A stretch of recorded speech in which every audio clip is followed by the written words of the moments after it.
Penis wiener cock. Penis wiener cock.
I ain't paying for fucking Discord. Fuck that shit.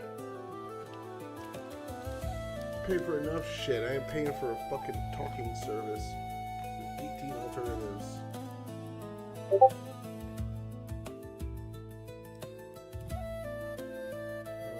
are you at, motherfucker? Oh, there we go. To a couple of the assets that I made yesterday using the hey Rufus, you're willing to weigh in, but this isn't a lesson. This is a conversation. This is an exploration. What is going on, Mr. Average Debate Enjoyer, aka Tyler? I'm going to call you Tyler for the rest of this. How you doing this evening, sir? Oh, doing well. We're getting by, you know. Just putting one foot in front of the other. Breathe in, breathe out. Get it done. I hear you. That's I'm pretty sure that's how delivering a baby works, isn't it? A little bit of compression. Only without Yeah. And I think the feet don't really go in front of each other. They kind of go like in weird stirrups, whatever. Anyways, yeah. So first of all, cheers. Yeah, put it in the air, buddy. I like mine electrical these days. So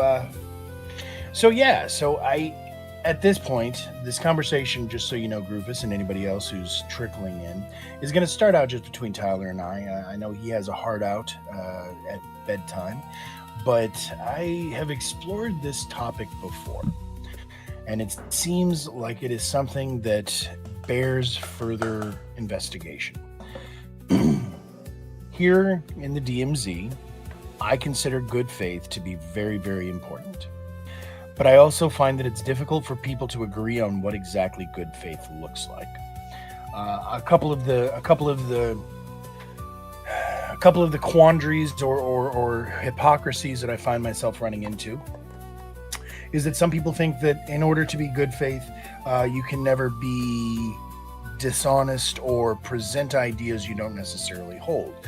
But that flies in the face of steel manning a position, which is something that I think is indicative of good faith.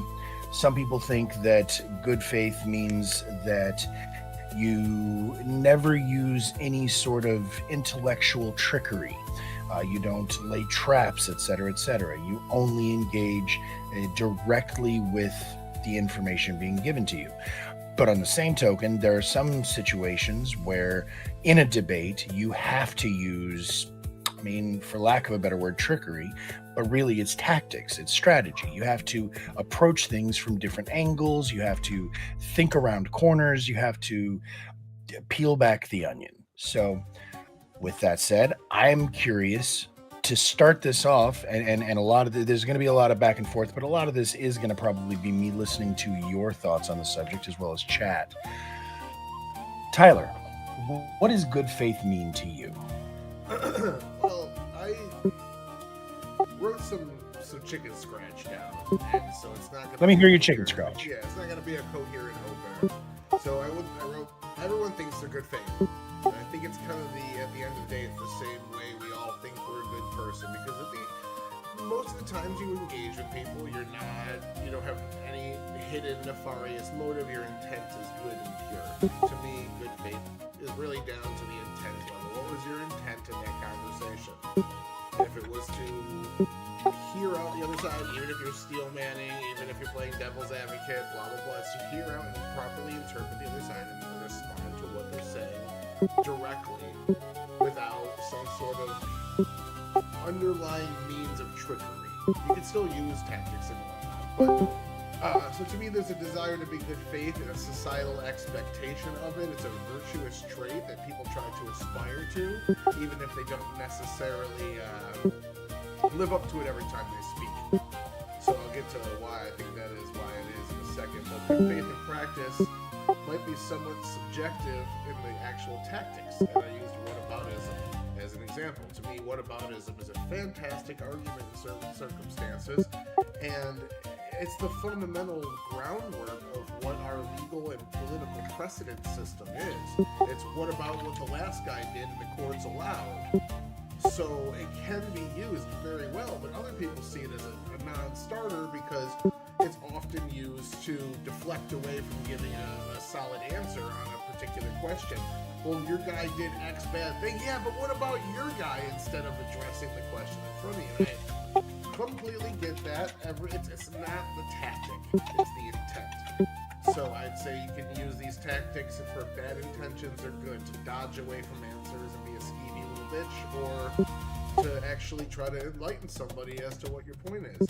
Good faith, even in theory, could be somewhat subjective in that I could see somebody doing devil's advocate argument. I mean, this is the point you made about the devil's advocate argument. I think you can do that in good faith, whereas somebody else would say just if you don't sincerely believe it, it's not good faith. So we even dispute what level that intent is bad faith. So there's no concrete answer for every one person. So I personally view the only through line for good faith to be intent, to have a conversation. It's judged on that because actions can go either way. Got one more paragraph left. It's all over the place. I'm sorry. There's no structure. No. I'm listening, buddy. Some people tell me I have the ultimate good faith, argue like a Reddit tier arguer ready to engage on other points, and other people say I am the worst faith actor they've ever encountered, and I think a lot of that has to do with how much I like the person, the mood I'm in that particular moment. If somebody comes up to me and wants to have the same argument I've had 95,000 times, they want to do it the 95,000th and one, and then you come at me with some just mediocre talking point arguments that have no depth to them and just kind of don't even seem to understand the fundamentals of the argument they're giving in a cookie cutter aspect, I usually just tell them to fuck off. And so I could absolutely see why some people would be like, that guy's bad faith. It has to do with a lot of the person you're talking to and how they're engaging you back. And maybe it's unfair for me to do it in that instance. Oftentimes when people are a dick to me, it's like I just shut down and I just want to be an asshole back too. Oftentimes it's basically based off emotion, wanting to win, to accumulate clout, to impress your friends, whatever it is. At the end, or the person you're talking to you might not like, or you see their viewpoint as important, or you just might not be in the mood. There's 100 reasons why you could just not engage in the best of faith. They're just not like ill-intended. I think a lot of people don't really realize they're doing it sometimes when they are. They start losing an argument and their ego kicks in and they start making excuses and don't realize they're doing a tactic that they generally hate when other people do to them. And I just don't see... I see good faith as almost like a golden thing on a mountain that we're never going to truly be able to even fully agree on what it is, let alone achieve it. It's a goal to strive toward because at any moment you could slip into bad faith and not even realize you're doing it. Okay. So a couple thoughts. First of all, do you think that awareness is required when it comes to good faith, bad faith? Like you said, intent, right? But can you possibly intend to be good faith and not be aware that you're actually being bad faith?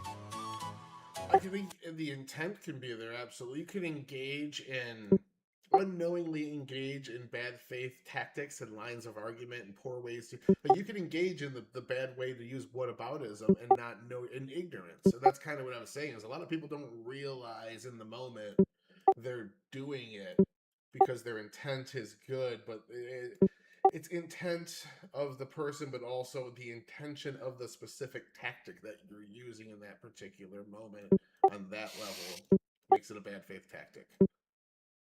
All right. So I liked what you said about the intention. What I didn't like though is the idea of dismissing your what was it 27,001th attempt at a debate, because you never know when somebody's going to drop in a little nugget that you hadn't heard or considered before, and it's possible that literally 5 words could change your fucking perspective on a thing. Sometimes that comes from the unlikeliest of sources, including an idiot, right? So sometimes I have been in conversations in the past with somebody who I knew was not fully prepared for the conversation I was posing to them. But even that sort of naive or less refined perspective had value when it brought a perspective I hadn't considered. So I would actually pose to you, what do you think of the idea that good faith is the pursuit of truth?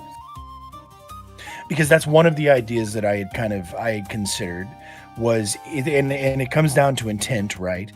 But if specifically your intention is to get to the bottom of this, no matter what methods or tactics you use, if you are able to, if I provoke you with bad debate tactics, but it pulls from you your best good faith performance, is it possible that what I just did was for the good? Yeah, I mean, I do like your definition that is the pursuit of truth, but that's on a greater level than I think I'm talking. That is generally how I would see, like, what you would define actual good faith as, whereas I'm kind of talking about it in a practical, more ground level. So yeah, I completely agree with the overall definition. I'm just not up there with you. Yeah, I see it as, like, you're right. It's not 100% gray to me that I dismiss this person coming at me with a weak opener that has no charisma and doesn't know how to, like, give me a good introduction and rope me in, bait me in. And that's like, I'm only human at the end of the day, you know. You can't come at me with the same boring thing I've already seen 90,000 times and expect me to give a shit. You gotta, like, put some flair on it or whatever. Maybe just better salesmanship on their part. But you're right, that person could have had that mystical nugget. It's just, for me, it's an opportunity cost argument at that point. I only have so much time I can be on the internet. I work a full-time, high-paying, decently high-paying job. I'm busy as fuck, so they make me stay late because I'm salary. So, like, I get home, sometimes I get maybe 2 hours to go on the internet, and then it's like, eat food, take the dogs out, do some house shit, go to bed, watch a show. Like, I don't really get much time, so I gotta use that time better. I need better opponents. It's not. I guess that makes sense. No, I can understand that. I guess it's more the idea of generally dismissing somebody based on a lack of debate skill. But yeah. So next question then. You're saying that it's about intent. One of the reasons why I'm having this conversation, one of the reasons why I'm asking you about this, and one of the reasons that I'm going to be hoping that a couple people jump in here later on after you and I's one-on-one, is because obviously I put the DMZ forward as a good faith forum, as a good faith platform. And that means that I have to expect for good faith to be not only respected but rewarded. In order for it to be rewarded, it has to go through the judges, right? So obviously, yes, the audience is part of the who wins it phase, but the judges are the first people who decide whether or not somebody was successfully debating or debating well. So that means that we have to have some sort of a uniform agreement on the application of good faith, or the at least some sort of a practical way to suss out if somebody is acting in bad faith. And I guess that might be in and of itself a question: is someone being, is it always bad faith if you're not being good faith? Like, is it black and white, or is there gray in the middle? Or is any amount of bad faith make your entire debate bad faith? But I'm looking for some sort of a quantifiable line in the sand that we can all look to and say, see, he did the thing, right? But on the same token, it goes back to what I said earlier. If I'm acting in bad faith, but it's bringing good faith from you, then perhaps there's benefit to my bad faith. Now, tactically, because steel manning for me is not always just about saying the things that the other side says, or like, for instance, and I don't want to give too much away, right, about what you hit me about in the DMs, but that is a perfect example of the kind of debate that I will go into in good faith, or what I believe to be good faith, even though it is defending a position that I don't agree with, right? Which is to say that I will find a way to frame it so that I'm not being dishonest, right? I literally was talking about this the other night on the 3v3s, but with again, like I said, it was a good example, and it was awesome that you said the thing, because I'm like, that's okay, so I'm going to just squeeze a little bit of it out. The idea that the benefit of like defending something that Trump has done, even though in general I disagree with Trump, or even I disagree with what Trump has done, but using the methodology that he's using, I can easily frame it that I don't want to vilify the methodology, given the fact that I wish that my team was using those tactics, right? So in that situation, I don't have to lie. I don't have to obfuscate. I don't have to pretend like I believe something I actually don't. I can find a way to present a case that is still intellectually honest and persuasive to the prompt. But some people would say that that is a bad faith interpretation of that prompt, right? Because I'm doing something that some people would consider to be slimy. I'm slithering around the wording of the prompt, right? So with that said, if I am forced to manipulate the wording, I'm using a debate tactic. And that debate tactic is oftentimes frowned as being dishonest or bad faith. Is it always going to be bad faith to misrepresent the actual definitions of words or the interpretation of something? Are all debate tactics bad faith? And I thought whenever I first started doing this that logical fallacies were the best examples of bad faith. But as you said with the whataboutism thing, there are some logical fallacies that still seem to have validity when you're trying to search out the truth. So if the search of truth is one of the things that defines good faith, but you're using a bad faith or a bad faith logical fallacy to get there, I'm sorry, I'm kind of rambling here, but as I'm saying that, I'm realizing that the whataboutism isn't in and of itself a bad faith or a logical fallacy. It's the assumption of universality of the whataboutism. Like, if you try to misrepresent the meaning or the weight of that whataboutism. However, I feel like it would have to be considered valid to acknowledge similarities in different situations. So I'm going to ask you again. There was a lot of questions in there. I'm just kind of thinking out loud myself. Again, we're here to explore this together. Are all logical fallacies going to be considered bad faith? No, I don't think so.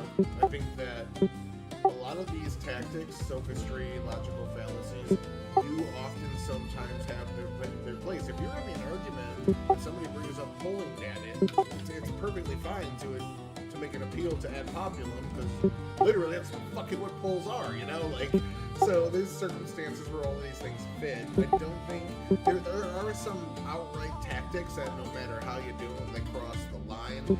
I can't. I'm a little high. I can't think of one off the top of my head. I'm sure if I could give the challenge to chat, they could probably think of certain tactics. Lying is one. If you're outright lying to gaslight somebody or something like that, then you're like, okay, man, like we know you know the truth. Here's you admitting it earlier. Like you have to allow people to use the tactics that they want to. Look at the way Circa debates, and I'm not hating on Circa for this. Like he is very. Anybody we call out or discuss here, we understand we're talking publicly about people and to people, but that is part of what we do as judges in the DMZ. So again, we're not insulting, we're just summarizing. So go on, Circa. Well, Circa likes to be very technical with definitions, knows his role in the debate. He's very good at setting up the stepping stones, but he gets really stuck on certain points. He gets super myopic about them. What was it? I think it was Lonzo. It was like calling out his tactics. And I'm like, no, dude, those are perfectly fine tactics to do in a debate.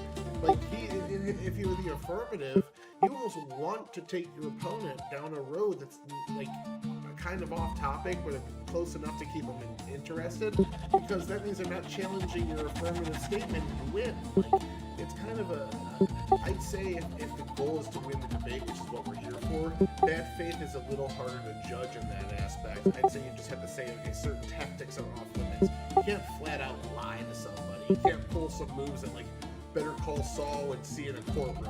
But I think I have okay. No, that's actually a great point you bring up, because it has been brought to my attention that there have been cases, and I'm not saying any names on this one, but there have been cases where people knowingly just made shit up on the fly and acknowledged it afterwards. Now, the people, like the judges and myself, were not actively fact checking it in real time, every single word that was said. But now that we know after the fact, looking back at that as a bad faith debate or tactic, like, how do you address that, especially after the fact? How do we prevent that when it's actually happening? Private ELO rating system of like, this dude did some shitty things, maybe I rank him down to 0.8, 0.4, and if I, maybe he would have been better in this debate, but that guy's rated a 9.6 and he's going to come with great arguments. Another thing, again, Circa does here is Circa is very technical if he's the affirmative or the negative. So he'll fucking flat out ignore your questions and not engage with you if he doesn't need to. And some people be like, this guy's not engaging with me. That's bad faith. That's when I like, when Chief and I did our last debate, I kept accusing him of that. It was a tactic to make an emotional appeal. See, look how unreasonable this guy's being. It's perfectly fine to do, to not engage somebody, especially if you're the fucking negative. Like, I don't have to answer your fucking questions. You're the affirmative. Yeah. You fucking answer my questions. Like, I'm here to pick holes in your argument. Last night I was judging a debate. The affirmative used an extremely myopic definition of now to be like the immediate now. Like, it could be changed tomorrow, but that's okay because at this very second. And then the negative decided to just do his own affirmative argument and talk about what he would want instead, trying to like convince people over to his side. I'm like, both of you guys are fucking, like, you're undercutting your argument by making the stupidest fucking point, and you're not even arguing the fucking argument. Like, I kind of tried to set him straight, like, at the halfway point, but yeah, like, I think not knowing your role in this aspect, like, you think, like, Alonzo, again, was calling Circa out for these things. I'm like, no, he understands exactly what he's supposed to be doing here. That's why he says, fuck your question. So I think that one man's bad faith is another man's, this is my route to win tactic. Well, and then I guess it comes back to what you said earlier, which is intention. And if that's the case, if your intention is to win, does that not sort of lead into the idea that that would be bad faith? I'm willing to do whatever I have to do to get that W. Sounds kind of bad faith. Well, that's what the rules right? of debate are for, though. Like they're there to structure it for you to participate, so you to present your argument, and we have these rules. Like, if we wanted to make it, if you think that affirmative versus affirmative is the only way to have a real debate where you're if those people are essentially trying to sell their worldview to the judges, then I could see that being a fun way to do it. But that's generally kind of how a lot of the internet works. Very rarely do you see the affirmative negative thing going around, other than like the ones that are trying to be official. So it is a thing people decide is good faith, bad faith. But I personally, like, we're in this realm. These are the rules of the realm that everyone agrees to. Play by them, and if you play by what they allow, then that's ultimately allowed. So I would think we could all universally agree that, and I know we're looking for a harder definition than just examples of. I made the joke, it's not a joke, but it's still, I framed it as a joke, that bad faith is like porn, you know, when you see it, right? So there is a great example of bad faith, and that is misrepresentation. If you are, but once again, it comes back to the intention. There's a difference between knowing that you are misrepresenting the person and accidentally misrepresenting the person. And we as the audience don't know the difference. We have to take you at face value. So if you're doing the thing, even if you don't realize you're doing the thing, it makes the thing the thing. That's kind of convoluted, but like speeding, right? Ignorance of the law is no excuse. Even if you don't realize you're being bad faith in your approach, you're still being bad faith, right? So like I said, it goes back to the whole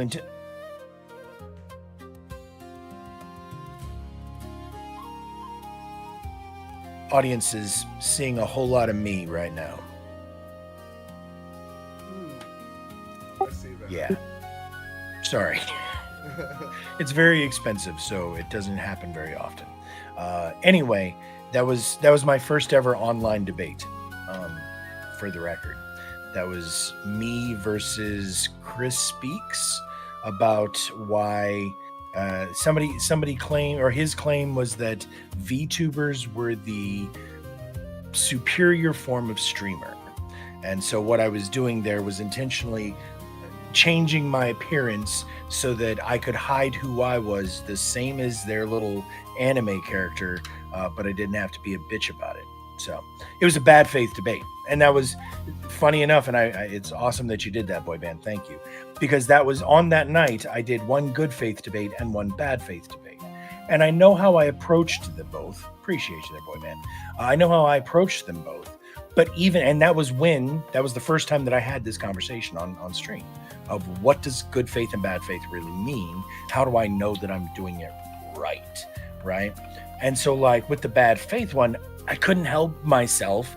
I was presenting an argument that I actually believed that, I mean, granted, it was kind of a snarky and petulant position, but I was defending it to the best of my ability. And I came into it using nothing but honest tactics. You know what I mean? So like, I didn't misrepresent anything he said. I guess there was a couple of times that I called him stupid, but like even that felt like, or I didn't even call him stupid. I just said what he was saying was stupid. Ad hominem attacks. Another example that we all are just immediately think that's bad faith, right? If you're attacking the believer, not the belief. That is one of the logical fallacies. So, Ancom in chat said that not all illogical fallacies are inherently bad faith. What are some other examples of logical fallacies that would not be bad faith? Slippery slope easily. I see slippery slope arguments that are like really fucking good all the time. True. And I hold to slippery slope quite closely myself on a lot of things because it is valid. Like, I understand. So it goes back to what I said, the universality of it, right? Like, I get that it doesn't always mean that the A is going to lead to C, but it often does. And I feel like we shouldn't overlook that, right? And that's the meat of a slippery slope argument, is that you don't have to say that it always leads to this if you just acknowledge that it can lead to this. So then now we're getting even more meta. Would it be bad faith to try to claim something is bad faith that's actually not bad faith? Disagreement. have a Okay. question for you though. Shoot. I did a debate with me and Gibbs versus Prime and Alex Kirsch on Raging Tomatoes channel about Israel, Okay. and we just Okay. absolutely crushed the first half. Gibbs' job was to kind of like get them kind of all caught up and in their feelings and like be a troll. And my job was to be the human Wikipedia and just spit out my 25-page document worth of Israel facts, which I will share with any pro-Zionist. I'm sure you will. Absolutely free. On me, I will give you the ammo you need to defend our great nation of Israel. Anywho. Oh, are you Israeli? I didn't realize that you. Oh, you said our great. I'm sorry, I misunderstood. Putting it before America for the meme. Got you. Yeah. So MIGA, right? Make Israel great again. No, Got it. Actually, I don't even give a shit about Israel. I'm an interventionist more than anything. Like I give just as much a shit about Ukraine. It's just not as memeable right now. Anywho, Alex couldn't keep up. We were blowing these dudes out of the water. Prime's brain broke after about 45 minutes. He just refused to address any arguments anymore. Started calling everybody liars. So then we spent the next hour just basically trolling him because we were the affirmative. He refused to make a counter argument. He just said we're pieces of shit, basically. Alex tried, but he was having a rough time 2-on-1 and getting a little riled up by Gibbs. So we're like, fuck it, let's just spend the next hour like trolling these dudes and getting them off topic, and they'll never be able to counter argument because they're both in their feelings and we'll be able to like snap out of it. So is that bad faith to weaponize bad faith to win? I would say yes. I would say because, see, like I said, this is the problem. Like, if we believe that it is intention that decides if something is good faith or bad faith, and if your only goal, and whereas I sort of put forth that good faith is the pursuit of truth, and you agreed, or at the very least appreciated that as a perspective. If both of those things kind of are true, if your intention is to win, not to seek the truth, if your intention is to put forth a fallacious argument or a because I know you probably actually believed everything you were saying as well. Yeah, the first hour was great. Like, a great argument. Right. But if you're saying things just to provoke a response from your opponent, okay, you know what? Give you a great example. That steps outside of debate. I was a bouncer for many years. I know, big shock. But there was a night that I almost got bundled up by the cops too, because I have a knack for provoking people. I don't use it anymore. My wife has convinced me that it's not the kind of person that I should want to be. So I have learned to not do it. But I can literally make anybody swing at me anytime I want. And there was a night where we were kicking somebody out. I'm not going to get into the details of my tricks and tactics, but I was very clearly provoking this dude to get him to swing on me. Now, my logic here is if you throw the first punch, I'm justified in defending myself. And that sounds a lot like the logic you were just using. Now, a law officer made it clear that I was obviously trying to get this to happen. So if I'm trying to provoke that reaction from somebody, I am at least somewhat responsible for that reaction. I understand that we are all responsible for our own decisions and our own choices, but at the end of the day, you react to what I'm doing. And if I know that you're going to react, or I think there's a very high likelihood that you're going to react in a certain way, I have to be at least partially responsible for your reaction. So I'm saying all of that to get at, if you were using these tactics to provoke somebody into a bad faith behavior, you are at least partially responsible for that bad faith behavior, if not largely responsible, right? You're gonna get pulled into that same lawsuit as the guy who threw the fucking punch. I agree that tactic is not a good one, but if you're a First Amendment auditor and you have the network and the money and the system behind you to back you up, your job is to go out there and try to provoke these people, put these government officials that have the monopoly on power in situations where they're stressed, and see if they actually abuse it, because you have the network to back you up if they do. And it happens all the fucking time. They catch tyrant ass cops. even as annoying Sure. and unlikable as these people are, they do a niche for society. I'm very, very pro police and authority, but these people serve a very important niche and a check on our authoritative system. I really appreciate what they do. So even that bad faith tactic, like again, like I used a bad faith tactic, but I used it in a good faith overall way because I made my argument, and then I could see like if I can push these dudes down this corner because they're so upset, they won't be able to rebut my argument. Like, if the tactic is to be the best truth seeker in the world, we can do that in a conversation. We're doing that right now. That's responding in good faith to the context. But if we're in a debate where you're coming in to win and fight for something you believe in against something you think is important, which I do with Palestine support, abhorrent terrorist support like that, disgusting. Anywho, if you think, You could say the same thing about Mossad. Go on. I agree. That's why I'm out there fucking arguing passionately for it, and I won this argument, and now I can just, collect the win by keeping them off balance. So, why is Sure. it really bad Well, and faith? so that's what I was about to say. So here I'm gonna kind of change gears. I'm gonna flip it up on it because as I feel that debate is very much like chess or jujitsu. I make these references all the time. There's a difference between a debate and a conversation to me, right? And a lot of people disagree in an argument. People have heard me make this case before. Cheers, by the way. There's a difference between an argument, a conversation, and a debate. Big thing, debate. You have to have judges. It's performative. Debate is to persuade the audience, the person watching, whether that's judges, audience, voters, whatever. You are persuading somebody else.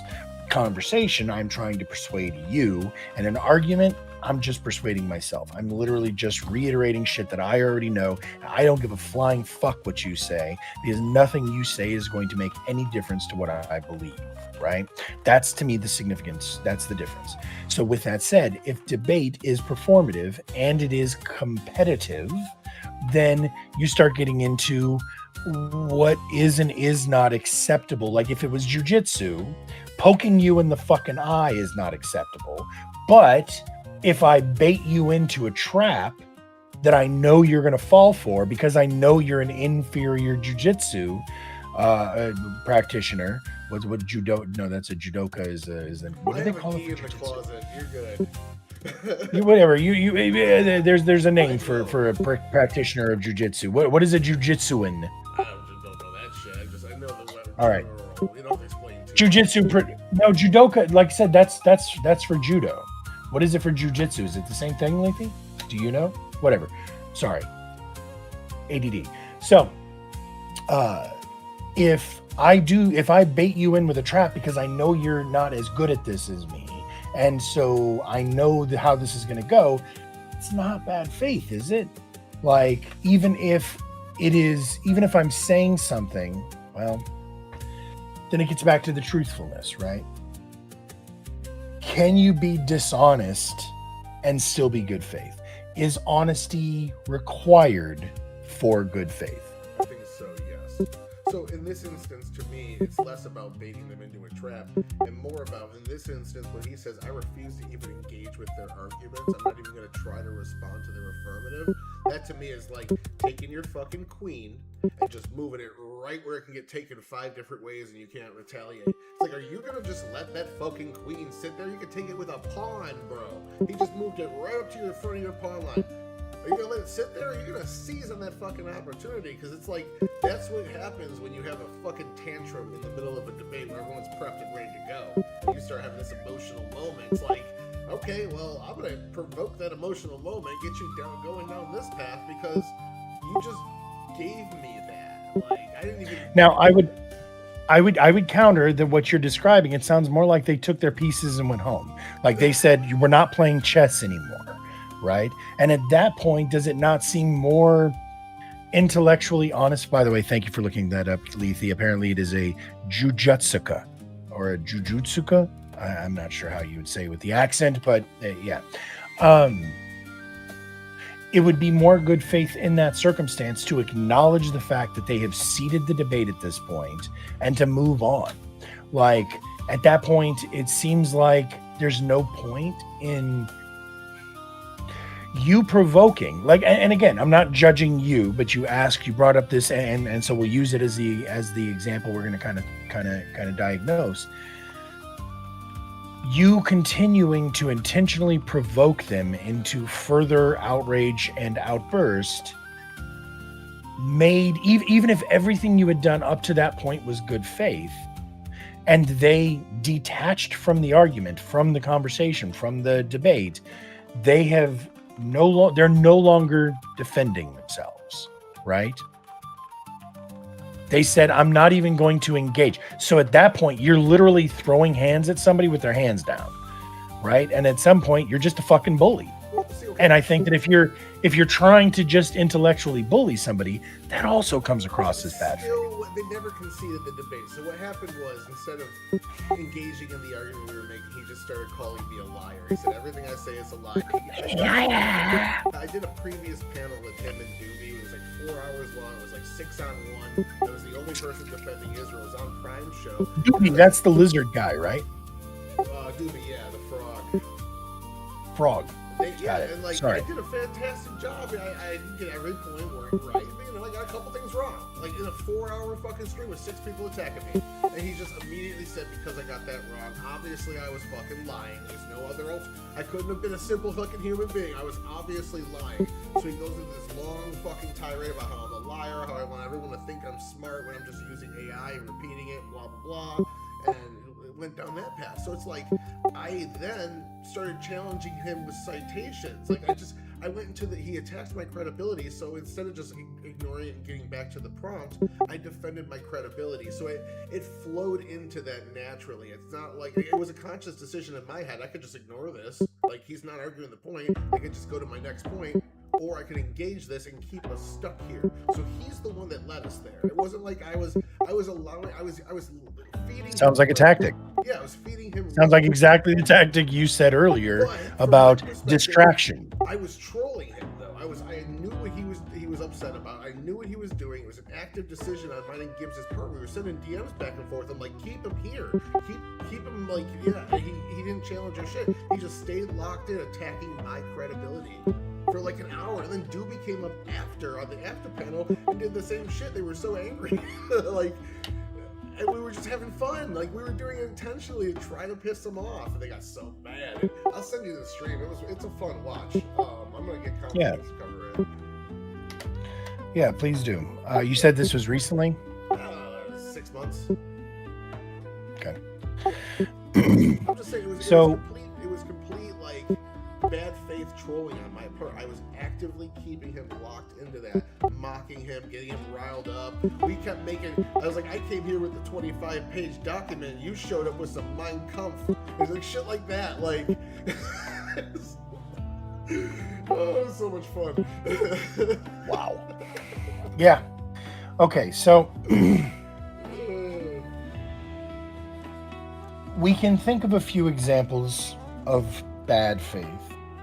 We can think of some generalizations about good faith. I still don't know that we're any closer to being able to define either one with solid, like, again, terms that we could apply to judging. Can you think of any way for judges to be able to, on the fly, factor in good faith, bad faith in a debate? And do you think, okay, actually, because you have told me before, I'm going to backslap myself a little bit, that the reason that you have become as invested in the community that I'm building here is because of the good faith approach that I try to use, because of the general approach of good faith. Explain to me what that looks like to you. That shows me that you believe that there is validity to a good faith and you think that it is beneficial. What aspects of this community and or my approach, etc., did you find appealing? You can't just say it was good faith. Be more specific for me, please. So, I think both have the same answer. I think bad faith is not something you can perfect in the moment, which is why you have to outright like punish people for if you find out they're lying. If you find out they made something up, they're lying because you don't have the ability to fact check that in the moment. I know a lot about certain subjects, but if I'm judging something out of my 5 subjects, I'm trusting these guys are telling me the truth. I don't citation people very often. I think it's fucking silly, but I'm trusting they're telling me the truth. So you can't tell bad faith, but I think judging fairly automatically on its own weeds out bad faith, because part of the job of the judge is to figure out the best argument. You put down the right stepping stones. You did it in a way that was coherent and good. You had command of the conversation in this way and that way. You did this to hear the affirmative, and he came at you with 3 arguments, and all 3 of you attached with this, this, and this properly, and blah blah blah, and you won these two out of the 3 exchanges or whatever. So that to me weeds out the bad faith if you're judging properly to a good degree, as long as the information you're being fed is truthful. That's why lying, I feel like, is such a stick in the spokes, because someone just starts making shit up, and I'm judging them based off of shit that ain't even true. They could easily dupe my decision-making process.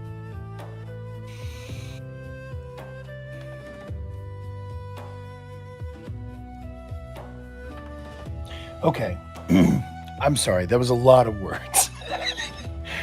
Give me the little answer. What did you see in the DMZ in our community that stood out to you as being good definitionally good faith? Good judging. Good judging. Okay. Weeds out good faith or bad faith arguments if done properly. So the structure of self-critiquing to trying to get the judging to a higher standard was that. A lot of people are just like, happily, all my friends win every time. Let's do it. Yeah, let's go. Nothing wrong here. Yeah. Okay. No, fair enough. The judging, and so that goes back to, as I said, why this is important is because I want to make sure that we are judging based on good faith, bad faith.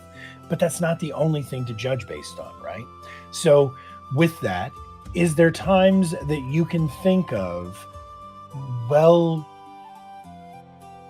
either well-intentioned or well-executed bad faith that you think should have won a debate? Or do you think that if somebody is known to be acting in bad faith, and by bad faith in this, I mean disingenuously, dishonestly, or intentionally, perhaps even maliciously being misleading, do you think that is ever a valid and rewardable debate tactic? Misleading and dishonest are 2 different things. If you're misleading because you're cherry picking certain factors to build your narrative and excluding ones that don't help your narrative, that to me is a perfectly fine debate tactic, and that should be parsed out with how much preparation both people did for the topic. Somebody comes at me with some cherry picked argument on a subject, I know I'm gonna be able to call that shit out immediately. It's like, bro, you're forgetting like half the facts. You're starting history right here when there was 20 years before of your side doing bad shit or whatever. So you don't acknowledge the validity of a lie of omission then? And the second question, follow-up, how does your wife feel about that? because that's not a good thing, right? A lie of omission is still a lie. A lie of omission and a narrative building, there has to be those can't be the same thing in my mind, because like if a news outlet reports a story, do they have to report every single perspective? Otherwise, if they know that it's relevant. I mean, because what you're talking about is, so I've got these 6 studies that happened back in the 60s that definitively prove, no, I'm not going to use that as an example, this stupid scientific belief, but I have one that came out 5 years ago that absolutely disproves it. I'm going to leave out that one that I know disproves it, and I'm just going to talk about those 6 ones back in the 60s. I am... Okay, and bad faith definitionally, right? Because I know that what's being said has been disproven. Yeah, but like if let's say you're making an argument like the economy generally grows more under Democrats, and you link that chart that shows like the economy going up under Democrats and crashing more under Republicans, and you use that as your argument. Is that bad faith because you didn't explain why? And sometimes there are economic factors that actually sometimes carry over from Republican policy, taking a few years to mature, or maybe it's some higher spending from Democratic administrations, or X, Y, or Z reason. It's not just Democrat equals good economy. Maybe it just means Democrat means more money in circulation, or some shit like that. But like, is using a vague argument to make a broader point bad faith, or is it in a way an introduction to step into that deeper? See, and I feel like that circumstance, it feels bad faith for you to, even though it's a thing that I would absolutely do in a debate. I need to be clear about that up front, that I would absolutely use and spin reality based on my needs for the case I'm trying to make. As you said, I'm trying to spin a narrative, right? But that is also what a criminal does when they're being a con man, right? You are manipulating the facts and reality and truth to suit your needs in a situation to get the outcome that benefits you. So even though it is like, it's like poker, right? When you have to think, we would have to think about debate like poker, which is to say that I am allowed to lie to you at a poker table.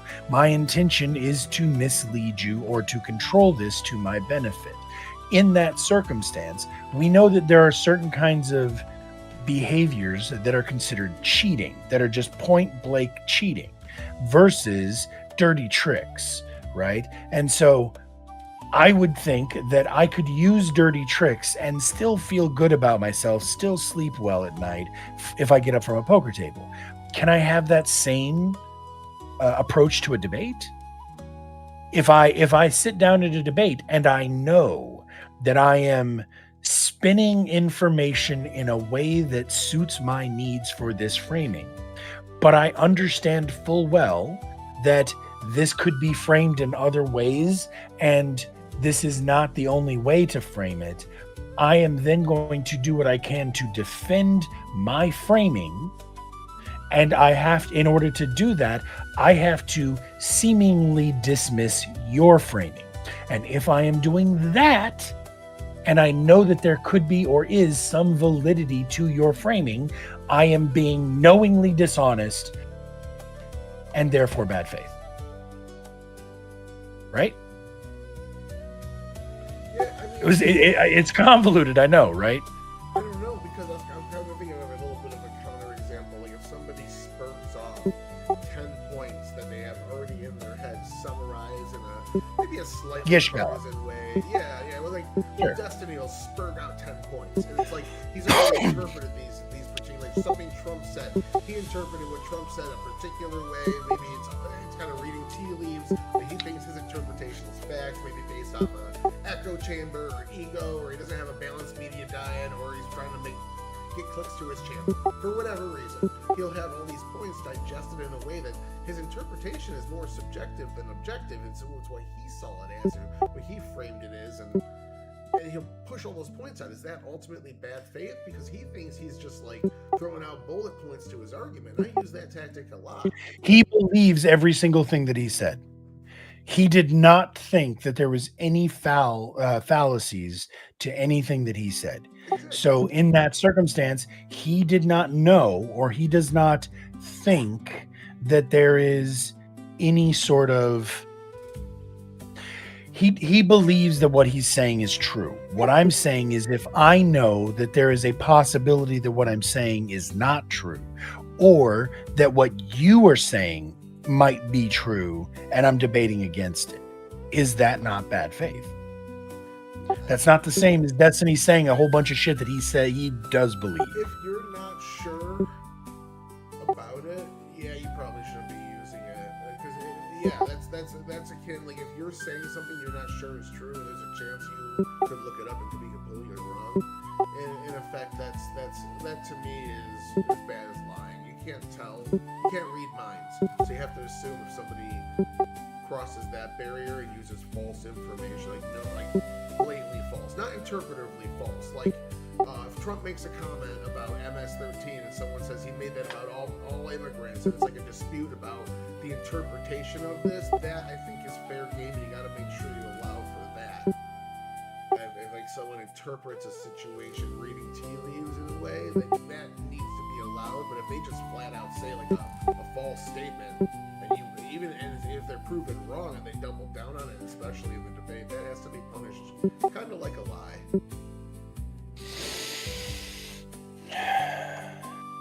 We said that intention matters, but we also acknowledged that doing a thing, regardless of your intention or awareness of doing the thing, doesn't make the thing lose its badness, right? So what that means to me is, again, if A is B and B is C, then using information that you think is true but isn't is still bad faith. Yeah, if you can't, like, if you don't know for sure it's correct, and you don't say that, you could say maybe I'm wrong about this, maybe I'm misremembering this, or this is speculated. This isn't verified, but it's been reported. If you preface with something like that, but if you present it as a fact and you don't know it to be true, how do we know as judges that you're not lying? There's no way for us to prove that, because that's the outcome is the same as what somebody lying would result in. So we would have to read your mind to know if it was truly bad or a lie. So just don't say shit that can't prove to be true. That's why I've been sitting on this for about half an hour before we open up. I wanted to throw it out to you. Pre-fight weigh-ins. So like maybe like a Thursday, you get your debaters to come on and they sit down and you talk about like a couple of, like maybe you like define and agree on an interpretation of the prompt, so we can avoid the stupid prompt. The prompt means this, the prompt means this, and you do that for a fucking hour. It's silly. I mean, maybe not. Maybe some people enjoy those, but I don't. I like it to the meat and potatoes of the disagreement personally. You can do a face-to-face pre-fight photo and all that shit, and then maybe like both sides can even like agree on, hey, I want to bring you this. I might call you out for some. I don't know. Maybe I don't trust you. I don't know your points. I've never met you. I might call you out for shit. So maybe we should agree to like put together a document with like citations on it. We can present after the debate, so we know both people were telling the truth, or some sort of like stipulation or debate specific thing to make sure everyone's in agreement and on board or whatever. Like I think the definitional dispute being out of the way before could just lead to more quality discussions afterwards. Okay, so I like it. But here's the thing. I've already been kind of considering whether or not I want to fuck with the format, right? We had discussed off screen, those of you, you're peeking up our skirt a little bit here. We had discussed off screen the possibility of having some people who we were going to schedule who were looking for a longer debate, right? So I have reasons for the format. Like all of the format decisions are for a purpose and a theme, right? A big part of what we're doing here is trying to help people get better at debate. It's not just to showcase good debaters, but on the same token, we have varying levels of debaters. We have some people who don't need a whole lot of spit and polish. We have some people who definitely need to keep being exposed to and working with better debaters so that they can get better themselves, right? I firmly believe that you don't get better at something by practicing with people who are the same level of you. You have to be debating with people who are better than you to get better, in my opinion, and be open to feedback. All of that said, there are some people that I've been struggling about trying to invite them because they are larger names, bigger, more established debaters. And I don't imagine that they're going to take well to getting feedback from judges, right? Maybe I'm wrong. Maybe I'm misjudging people. Maybe they are still willing to accept positive feedback and constructive criticisms. However, I also feel like at some point there are going to be bigger debaters who want to be doing the kind of things that I do. There are other platforms, and especially, and somebody said in chat, like shout out to Speakeasy and Swords of Reason. He is definitely, that is a much more good faith as opposed to Blood Sports platform, forum, whatever. And he does those longer forum debates. I don't really do the longer form ones because a lot of times it starts circling a drain very quickly. If you're going to get to an hour, it's no longer a debate to me. If you're having an hour-long open session, that's a conversation. We're no longer debating. It's either a conversation or it's an argument, right? Like I'm still engaging with you as opposed to, we're not sword fighting anymore. This is no longer a jujitsu match. This is war, right? So it's not exactly what we've been doing here, but I would be interested in at least considering modifying and expanding what we do here into a slightly longer version. Maybe still not going a full hour and a half like a lot of these other channels do, but doing it to where like the open is 30 minutes, right? Or I'm like the open conversation, the conversation phase is 30 minutes. Having openings be up to 5 minutes. But what I have seen is it gets stale. When I watch a lot of these other debates, bunny ears, I'm like, within the first 15 minutes, I've heard all of the arguments. And it's kind of what you were just saying earlier about that conversation or that debate you were in with Gibbs, where it's like, we've washed the dishes in the first 15 minutes, bro. Now we're just standing around in a circle jerk. What are we doing here? Right? I don't want that. That's fucking boring to me. And I don't want to be able to just it would seem gross to me to be like, all right, y'all, I'm pulling the plug. You guys are boring. Fuck off. Go home. Right? So I would rather start out low and be able to add on. But there are some topics and some debaters that I know could actually hold down a full-length conversation about this. I don't think that the DMZ would benefit from the weigh-ins like you're talking about.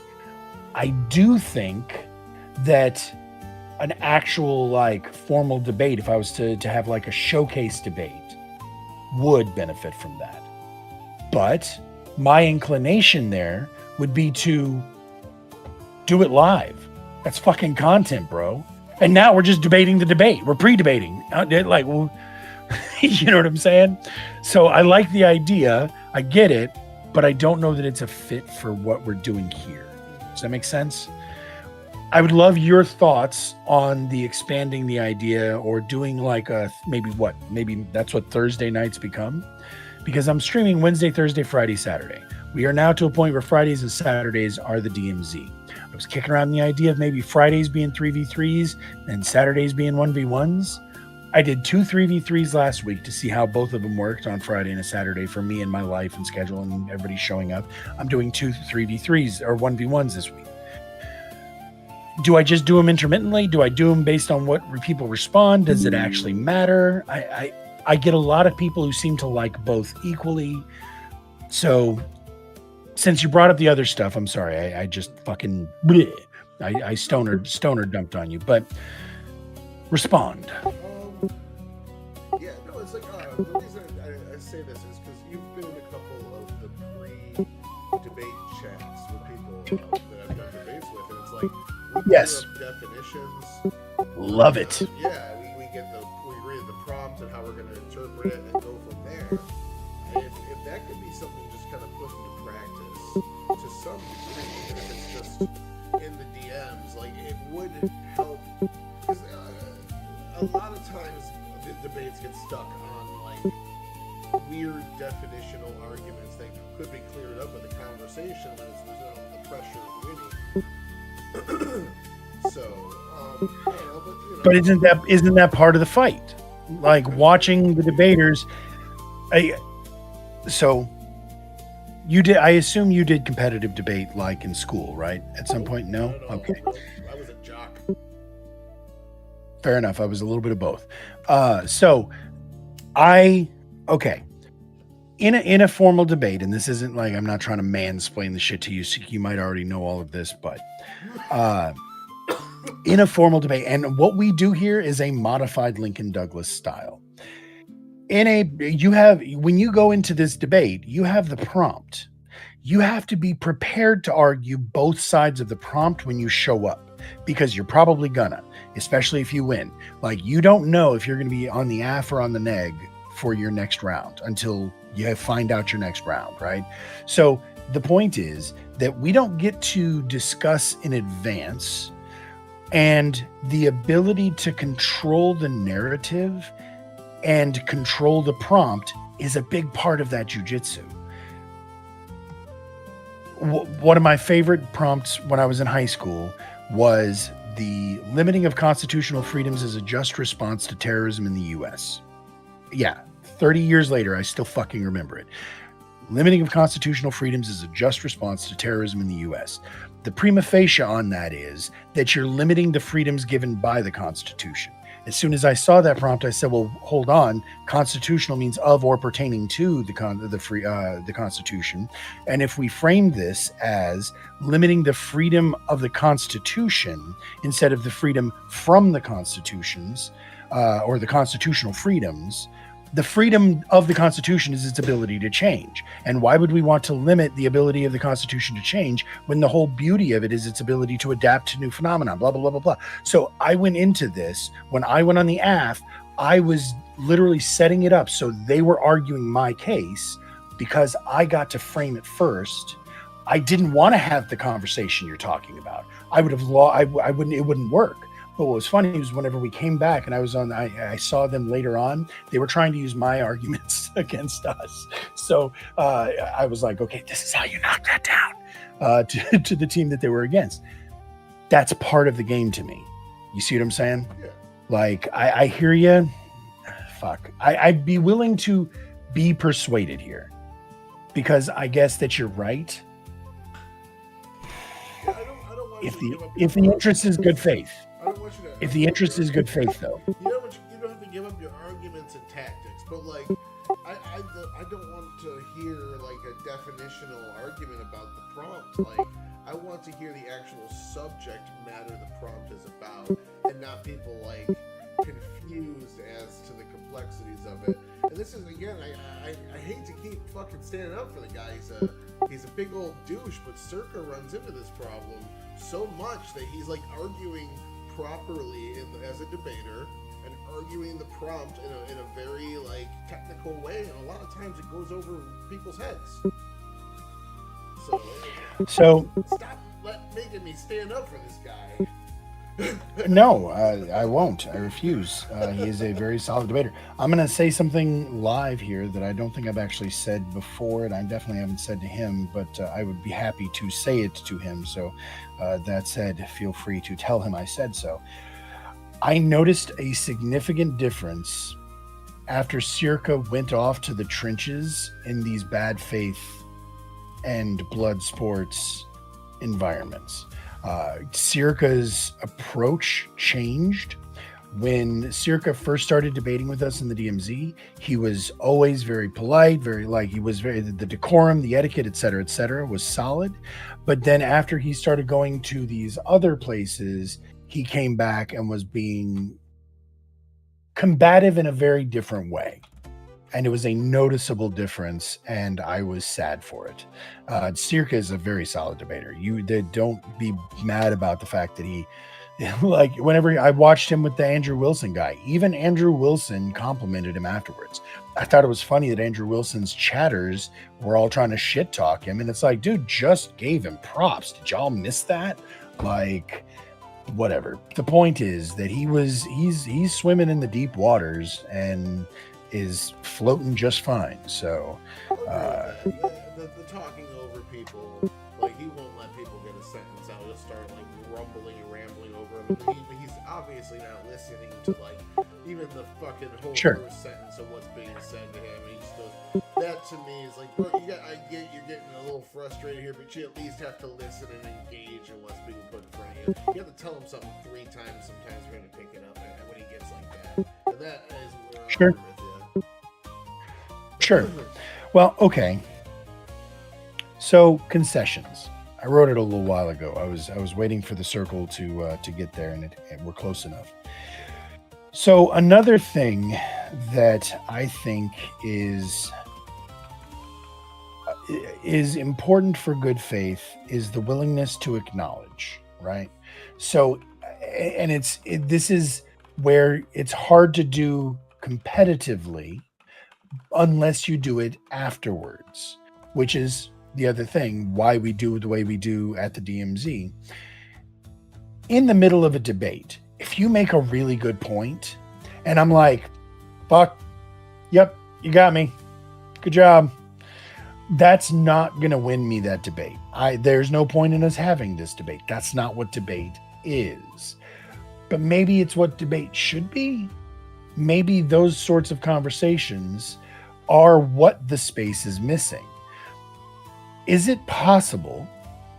And this is rolling out of my face as we're speaking. Is it possible that it might be a good thing for somebody to concede a debate? Would that be the ultimate show of good faith? For somebody to be like, you know what? You convinced me. You win. Cheers. Yeah, that is a point I cannot, like, as a debater, my inclination is to find a way to be like, and parry that, right? I will acknowledge it afterwards. I will say to you afterwards, brother, I didn't know what the fuck to do there. Like, you got me. Like, well done, right? But like, would it not be the most goodest faithist to do it right then and there in that moment? Yeah, but the reason you don't see it though isn't because of a lack of good faith. It's because generally people that put themselves, not always, we've seen some ill-prepared people, but generally when people put themselves in these positions, they're well prepared, they're well versed in these arguments. Like when I go on Twitter and I find some fucking famous person that's like says some shit I disagree with and I'm about to debate against, I'm like one of the first people to comment against it on there, so I get like 100 people to attack me, and I just go to town and learn all these arguments and argue back with them and see what they have to say. It's a fantastic, it's like speed debate prep. It's fucking awesome. Those were conversations. That's what I'm saying. So again, then this is an important thing, because I agree. I love that. I want to have, that's what Thursdays are for. That's us having a conversation. That's you and I just being able to freely, openly, mentally spar without having to worry about a clock, without having to worry about judges, I can happily say to you, you're absolutely right, Tyler. Fuck, you convinced me. Good job. I have been told before that my willingness to do that is abnormal, that is not something that most folks are willing or able to do, is to publicly admit they were wrong. You disagree? If you're talking about people that put a headset on, sit in front of a computer with a microphone, then you're right. If we're talking about the general public, then absolutely disagree. Fair enough. Okay, so you think in the public you are able to sway hearts and minds on a regular basis? Yeah, I see people change. I change my mind too. Like I don't debate most people. Like, nobody wants to debate, and I don't think most people can handle. Like if you started coming at them, like the people here talk to each other, I don't think they can deal. Like I don't think they're ready for that level of like introspection into like how they form thoughts and like nah. Like I generally just have normal conversations with people, and yeah, I see people change their mind all the time. Okay, so it is just in this space that people are not willing to concede or acknowledge when they're wrong. Yeah. I think that's. Think about you're fighting with your spouse. You start to get worked up. You get emotional. You believe in your argument. I'm not going to get worked up over a devil's advocate argument. But again, if I start arguing with somebody over some particular issue and they're starting to get obtuse, and I care about that issue, I'm going to get a little fucking angry about it. And you're in there with your spouse. And you say in the middle of the fucking, you know what, honey? I know I'm mad as fuck, and I just backhanded that face off the table, but I'm sorry, and I'm just going to calm down. Nobody does that. We're human beings. Backhand hurt you. So for what it's worth, you're probably never going to get the chance to speak to her, but Auntie would actually tell you otherwise. That is exactly how we do. When we realize what we're doing, we stop immediately and say, let's stop and think about this. Let's be grown-ups. I tried Because to again, do it too. yeah. Wonderful No, Life you- of you- Bread. I did not just make a joke. Aw, see, yeah, right. That's what you get, buddy. Yeah. So that is the healthy way to approach these kinds of situations. Is my microphone on? Mhm. Can people? Okay, yeah, okay. I was like, fuck. I just noticed that the little light wasn't bouncing. I'm like, feel like somebody would have told me by now. So, yeah, our garlic bread is always a winning argument. You're not wrong. No, it's just homemade So- bread and butter. She baked today. Nice. Yeah. Homemade bread is one of the best smells in the world, I would have to say. Auntie makes banana bread that fucking makes my knees go weak. So, We're from scratch here. That's fucking ground Word. up. I make my own fucking toothpaste. I don't, but that's pretty funny. I was like, that actually is the most metal thing I've ever heard you say. Anyway, yeah. So okay. So I feel like there was a point that we were going to get there. There was one more thing that we were whether or not it matters, I guess. So you were talking about a conversation that you were having, right? Which if there's you were talking, that's right. You were talking about the internet and how you were sharpening your axe on the plebeian masses, hearing arguments from people who don't do this professionally.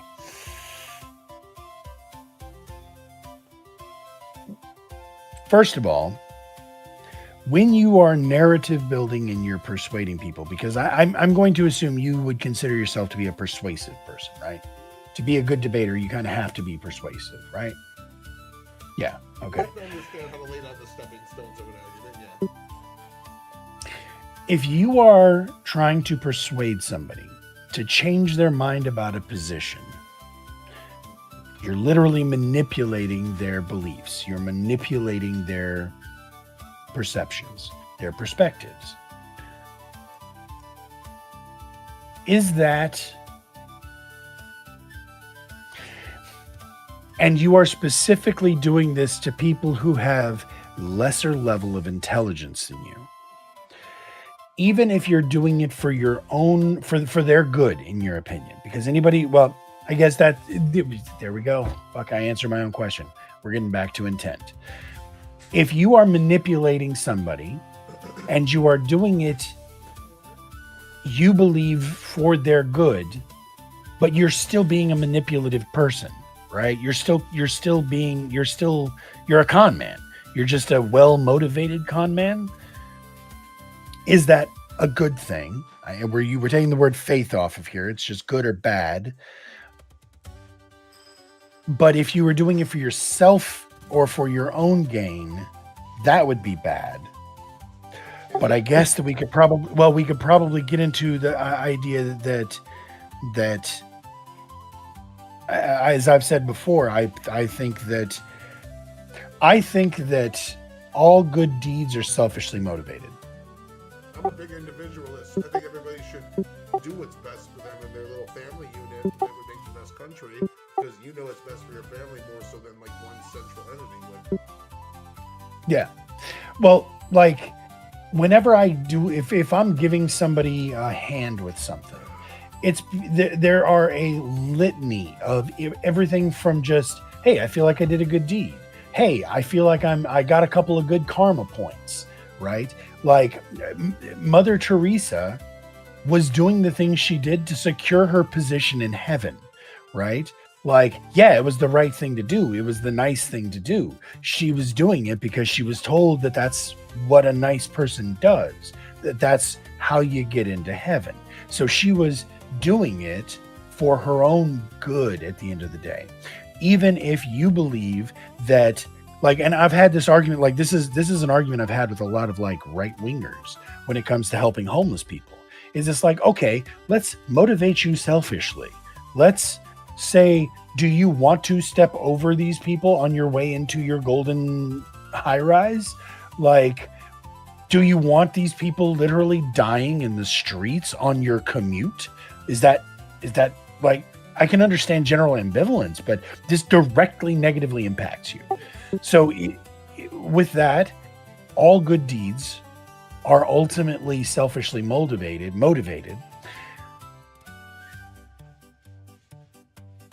If you are, fuck, I lost the train there. Where was I going with that? You said something. You were doing something for somebody. What was it? I don't remember. I'm pretty high at this point. My wife's in here. Word. Oh, you did. Just wave to them. Sup, sorcerer. Okay. Oh, Yeah, what? she's Wait. real. She's real, bro. Okay, hang on. We got a question, my dude. Hang on. Chat sent us a question. I'm very excited. Hang on, though. For some reason, the thing is being stupid. It's, what is it? 1080 by 720? Is that the ratio? I think it is. Let's go back to that. Why is it not fitting in the fucking thing? That's so dumb. I'm sorry, everybody. Hang on one second. I got all of this shit set up for the DMZ computer, not for the inside computer, so I've got to fix this. Give me one split second. Properties. Ancon said this very early in chat, but I don't think you saw it, so posting it here again. Good faith to me. Ooh, yes. Okay. Is when you... Faith to me is when you go into a discussion debate seeking to understand the other person's position and to share your own, and assuming trusting that they are doing the same. If you are there to win or to prove the other person wrong, then you're not there in good faith. I'm gonna write that down, and we're gonna come back to that. I gotta answer the question, but I gotta fix this. Hang on. Okay, you know what? This is probably a problem with that I've got to actually reach into Stream Elements for.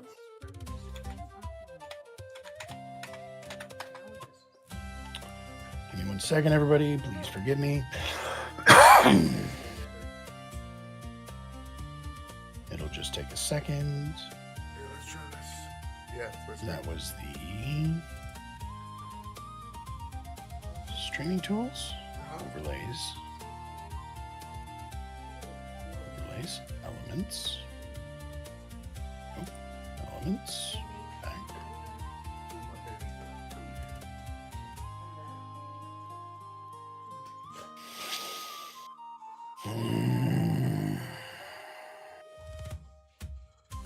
Why the fuck is it not working, people?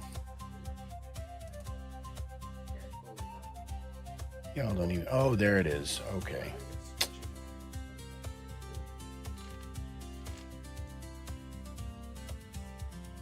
That. There we go. Huh? All right. I'm sure I'm all done with that.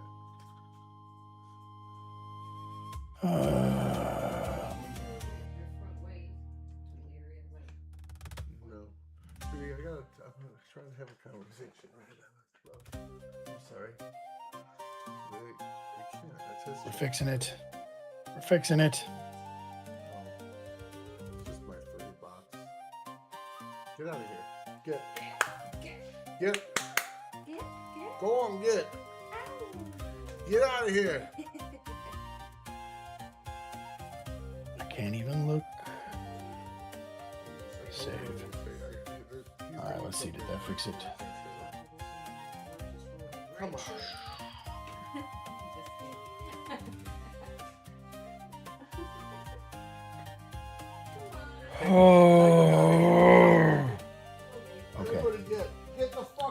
We'll have to fuck with this later. So let's just read it. Just got my tax refund, so I'll throw the bucks a little. Can y'all talk about leading questions and how they can build or degrade a debate that intends to be around good faith? Okay. Leading questions. Okay. So leading questions is a debate tactic. I feel like we did sort of talk about this a little bit insofar as laying a trap, right? I would say that that's what a leading question would be used for. Fair? Like I'm trying to set it up so that you say the thing that I want you to say, right? I'm pulling you by the leash. Is that bad faith? That's a debate tactic, but I would say that a good debater has to use leading questions. That's what the cross-examination is for, is to get you to either, like, I'm going to ask you questions to make you, or to poke holes in what you're saying, or I'm going to ask you questions to set up what I'm about to say. Either way, I'm trying to get you to say the thing that I want you to say. And that's why people get so mad whenever it's like, this is a yes or no question. And like, that always irks me. This is like, look, I'll give you the yes or no, but I'm also going to add context. That's fine. But you got to give me the yes or no too.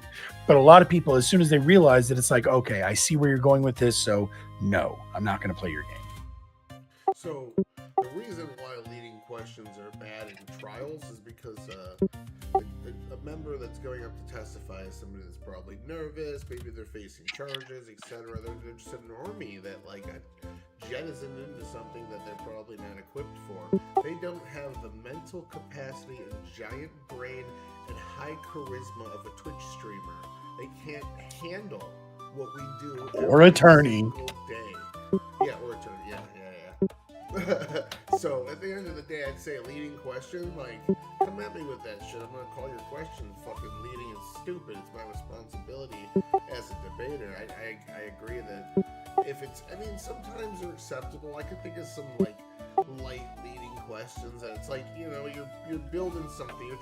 They're sometimes used as effective building blocks, but if it's like over the fucking top where it's like, when's the last time you raped your wife? It's like, fuck off. Like, yeah, right. Well, yeah, see, and that to me isn't even a leading question, right? That's an unsolvable question. That's an unsolvable, like, leading to me. And I'm trying to, I won't, like, I'm going to, if I, it is useful to ask leading questions to get you to say the thing that I need you to say. But I think that it is equally effective because, as I said, debate is performative and debate is about what the audience or the judges see. If we get that moment of realization in your eyes, if we get that dawning, oh, fuck, you caught me. I see where you're going with this and I realize that I just got trapped. They don't have to say it. I will actually let them off the hook when I see that because it feels like that's the nicer, like, I'm not going to keep driving at it. I'm going to be like, I know what you were going to say there and I'll say it for you so you don't have to, but we'll move on from there, right? Like, I will try to be nice about it, but I'm still going to make you say the fucking, like, they're going to see in your eyes when you've gotten trapped. And I feel like that's, like you said, that's not bad faith. Now, you brought up a good thing, or you brought up a good point. When I think of debate, I think of two attorneys, right?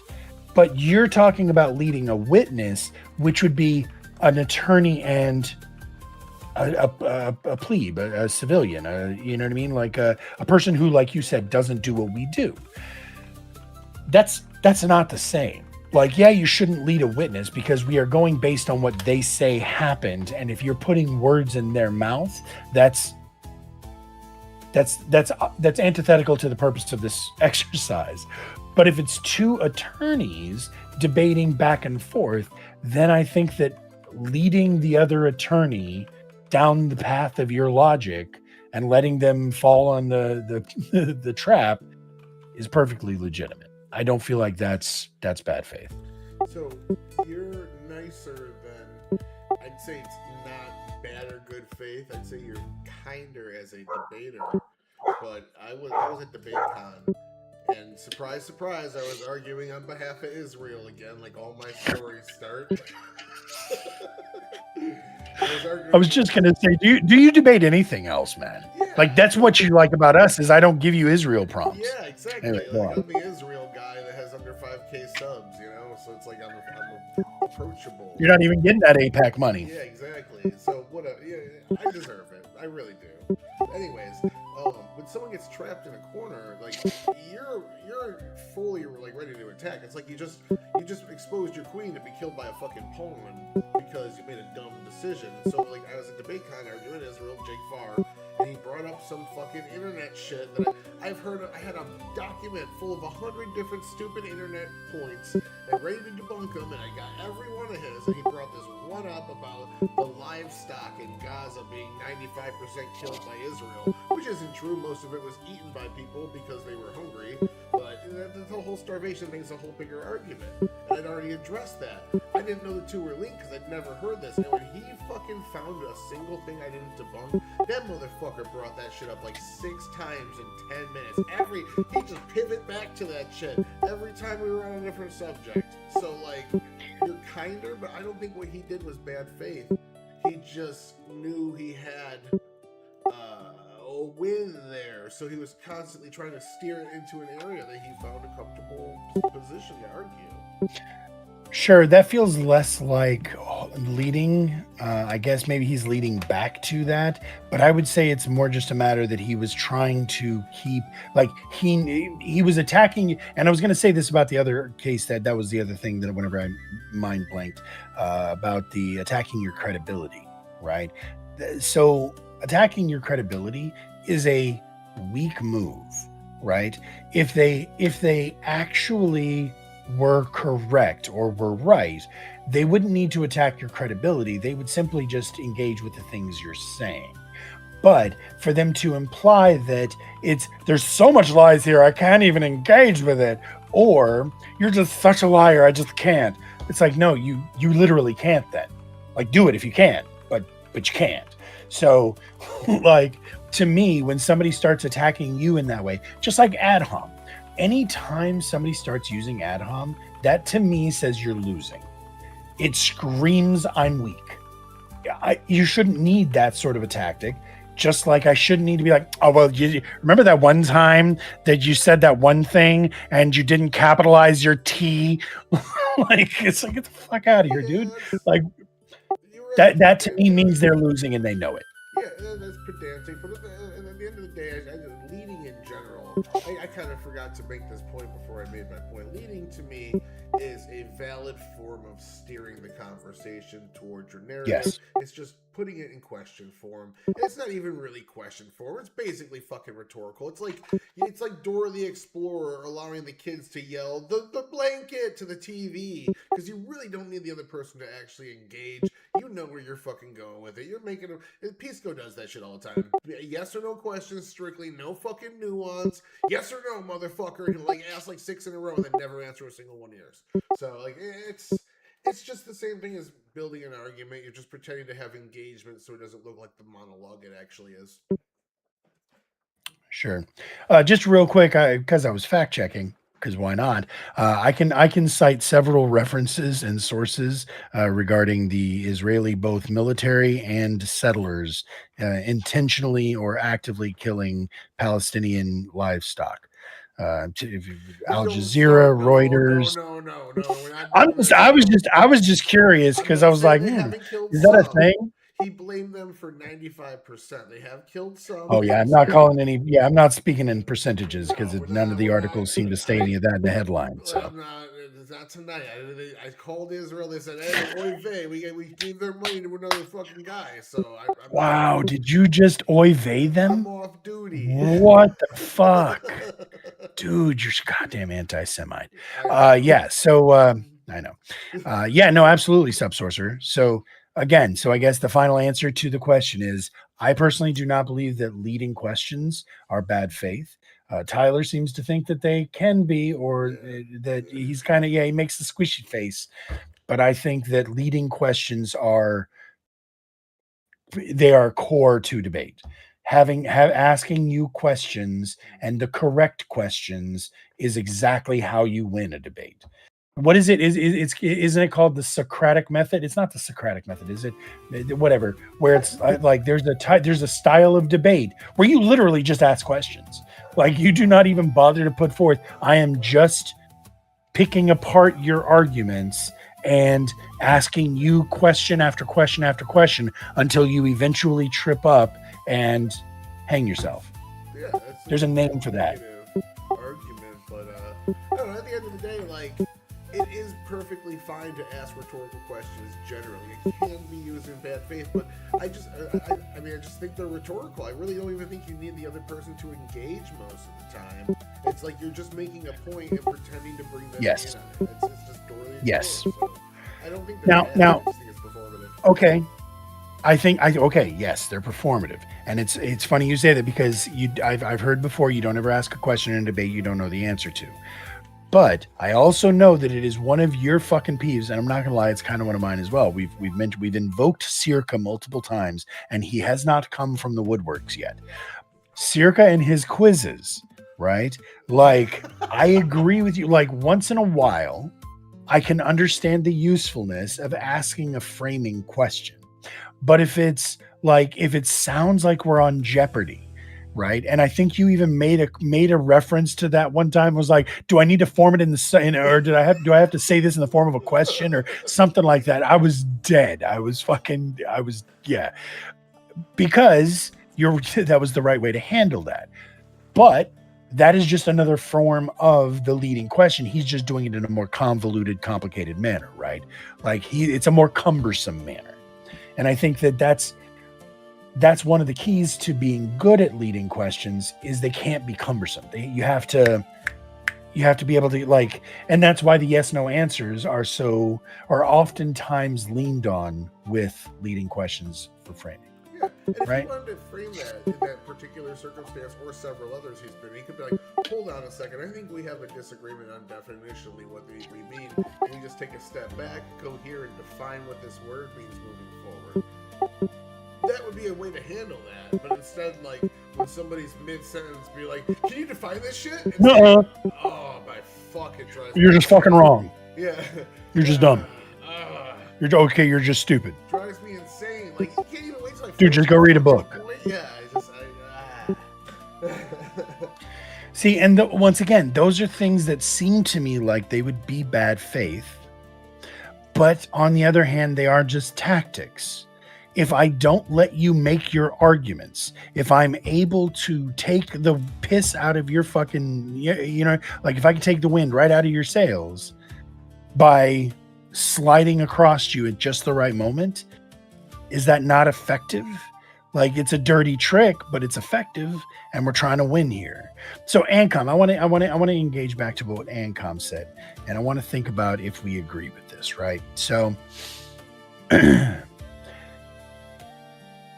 good faith is when you go into a discussion debate seeking to understand the other person's position and to share your own, and assuming trusting that they are doing the same. If you're there to win or to prove the other person wrong, then you're not there in good faith. So that means that you would never be able to steel man a position you don't hold.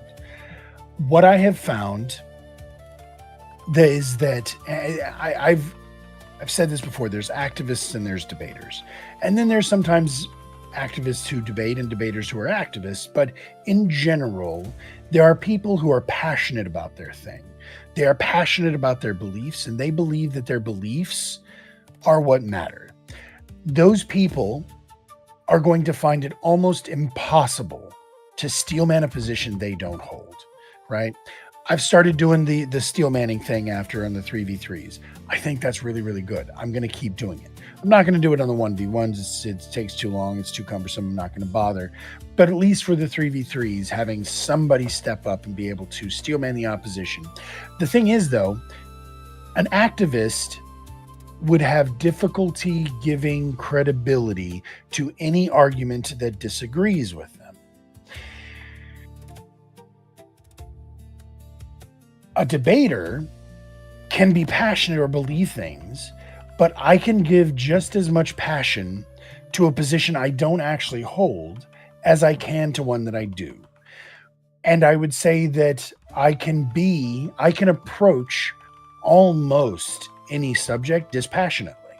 Would you say the same thing about you? Like you mentioned earlier, that if you're talking about something that you actually feel really strongly about, that people can get under your skin. I'm tempted to ask you what your Achilles heels are. Like, what are the subjects that I now know I can poke and will get you immediately triggered? It's more. It's not. It's a mix because if somebody like I've sat down with Socrates multiple times and we've had deeply long discussions that we completely disagree about Israel. It's like I can just do that all day. We have a good fucking time. Usually it has to end at some point, but it's more All good times do. when somebody starts using bad faith intentionally, starts fucking firebombing the argument. Just that really pisses me the fuck off. Like, you pretend to care about this shit, and as soon as we get into it, you firebomb the argument out like a fucking asshole. It's just posturing for the internet. And it's like, Yeah. I don't know, I give a shit, and it's more just kind of realizing. When I first got on this shit, like, I didn't realize that everybody streaming was just a cloud goblin. Every one of them was dishonest. Every single fucking one of them was like just a calculating fucking goblin waiting for the next opportunity to move up. So it was heartbreaking meeting a couple of people I used to watch that I no longer watch. So I don't know. Well, I would like to. I will forewarn you that I am exactly what I put forth as, and there is nothing about me that is performative except for the performative parts. Like, and I acknowledge it. So, and I've said this before. Like in a debate, there are times where I will choose to turn the energy up because I know that what this person said was disrespectful. I'm really, really good at keeping my emotions in check. This sounds kind of pompous, but it's not. It's just fact. I'm big and strong and scary, and I have to be always in check. If I lose my emotions, that's not cool. I don't want to be that guy. I don't want to be seen as that guy. So I learned very early. Plus, I was bullied as a kid a lot. So I had to learn how to keep my shit bottled up. Like whenever somebody, like, I'm not going to let you see me fucking upset. I'm going to keep that shit hidden. I'm going to keep my poker face on, you know what I mean? Until I get to the shower and fucking, sob into my soap. But whatever. That's between me and God. But you know what I'm saying? Like, I'm not going to but I will let myself seem angry because I know that that's what I have to do right now. Right. Like, I know that in this point, like I was in a conversation with somebody the other day. I don't remember whose channel. Maybe it was in Jesus's. It was over on Jesus's channel. And somebody was trying to trap me in some weird, like, ethical argument about AICP, which is more than I want to even fucking say about the subject. But like, as soon as I understood that they were trying to bad faith trap me in some way, like I was able to intellectually engage with and bat aside their suppositions and simultaneously aggressively calling them out for being the shitty kind of person that would try to do something like that, right? I wasn't actually mad at them. I don't like that they did that. That tells me you're kind of not a good person. But I mean, people are allowed to not be good people, right? So like, I don't hate you. I'm not mad at you. I don't hold a grudge against you. But I will let you think in that moment that I'm angrier than I actually am. And I feel like that is sort of performative, right? Like there's only like a couple of things that I would actually be like, fuck you. Like, but I'm not going to let it get to that point. Listen, like, I think we had DMs about this. One of those things that would not get to me is whether or not violent crime is classified as violent. So that was like, I worked myself up to make it entertaining because you said it was a boring, pedantic argument. So it was a great show, actually. Yeah, I tried to get angry and fired up, but fuck, I forgot what my other point was. Damn it. I'm getting to that point where my brain's just not functioning great. Sure. I mean, again, I was about to say, you've already given me almost the 2 hours that you promised me. I would like to offer for anybody else who wants to come in here and weigh in, if there's anybody out there who wants to put their 2 cents in. I do want to ask real quick though, a couple of ideas regarding the DMZ. one of the things that we were thinking about monetizing, because as you know, we're trying to just find ways that people can tip us. Once again, shout out for the question earlier, Sorcerer. Was for people to basically a good faith call out, which is to say, stop the clock and fact check. Either fact check or clarify a point. Like basically they were going to be the same monetary value and basically the same thing. I'm sitting here thinking as we're having this conversation, though, that it should almost be my responsibility as the moderator to do that, or for the debaters to be able to, in the middle of the debate, say, stop, please stop the clock. Please fact check that claim. Like, do you think that that would be beneficial? Like, I feel like that would be the most good faith thing we could do, right? Not to make somebody pay money for that. But if the debater, now, do we want to have like a number of yellow cards almost? So like we don't have, because it could very easily be abused and I don't want that. So like, but on the same token, if somebody is, it could be abused both ways. I know you only get to stop me three times. My fourth lie goes unchallenged, right? If we do this, and it turns out that what the person said was untrue, how do we engage with that? What do we do with that? I really like this idea.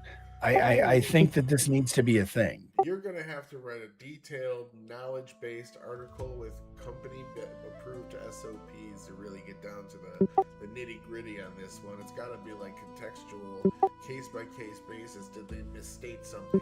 Did they overstate something? Like if they were using some hyperbole, or the majority, like if I said the United States and Israel have blown up all of Iran's air defenses, and it's like, well, they still have 15%. It's like, you know what I fucking meant, dude. So there's got to be a layer. No. Hold on. So let's use that as an example. So in that argument, you say they blew up all of their air defense, and I say to you, time stop. Please fact check that. And they're like, well, it looks like 15% remains. Your appropriate response is, okay, they blew up 85% of. Yeah, well, well, no, hold on, because if the whole idea here is good faith, then you should be happy about finding out the truth and acknowledging the hyperbole of what you were saying and saying, okay, I apologize. 85% of their military was destroyed. Again, apologizing for that. That's a win. Okay, you don't have to apologize, but yes, exactly. That was a sarcastic apology. Perhaps you didn't hear the tone, but it was intended as a excuse me, I'm so sorry. They did have 2 tankers left. Huzzah, right? Like you could still continue your line of argumentation despite the fact check in that case, right? Like, and that would, like I said, again, that would be the good faith way to engage with that. Be like, okay, I said all. I should have said 85%. They destroyed the vast majority of their air defenses. You see what I'm saying? Like you would be able to use that information and roll with it. But if it's just a straight up, nah, dog, that's not a thing, right? I think too, the conversation, the debate between. Ooh, that was fun. Lots of those. I love the jelly bears, the gummy bears. Yeah, Nair, just so you know. You're right, but when you get cooking, sometimes you start throwing shit like that out. Sure. Yeah. Like in my opening or something like that, I clarified it's actually 85%, and then later on I say they basically blew the whole fucking shit up. Like it's like. Basically, you said basically there. You put the caveat of basically, which how do we grade this scale? When somebody does something like that, we essentially like maybe you gotta cut down the hyperbole and let it go. But if somebody is basically, or do we even have to? We just read the article. We just read the article, and people like use that information as you choose, right? Like the fact check, you like. We don't necessarily punish in real time. By the way, chat, I am absolutely interested in y'all's feedback on this question. We don't necessarily have to like grade them or score them or anything like that. Just read the article and take action after the debate's over.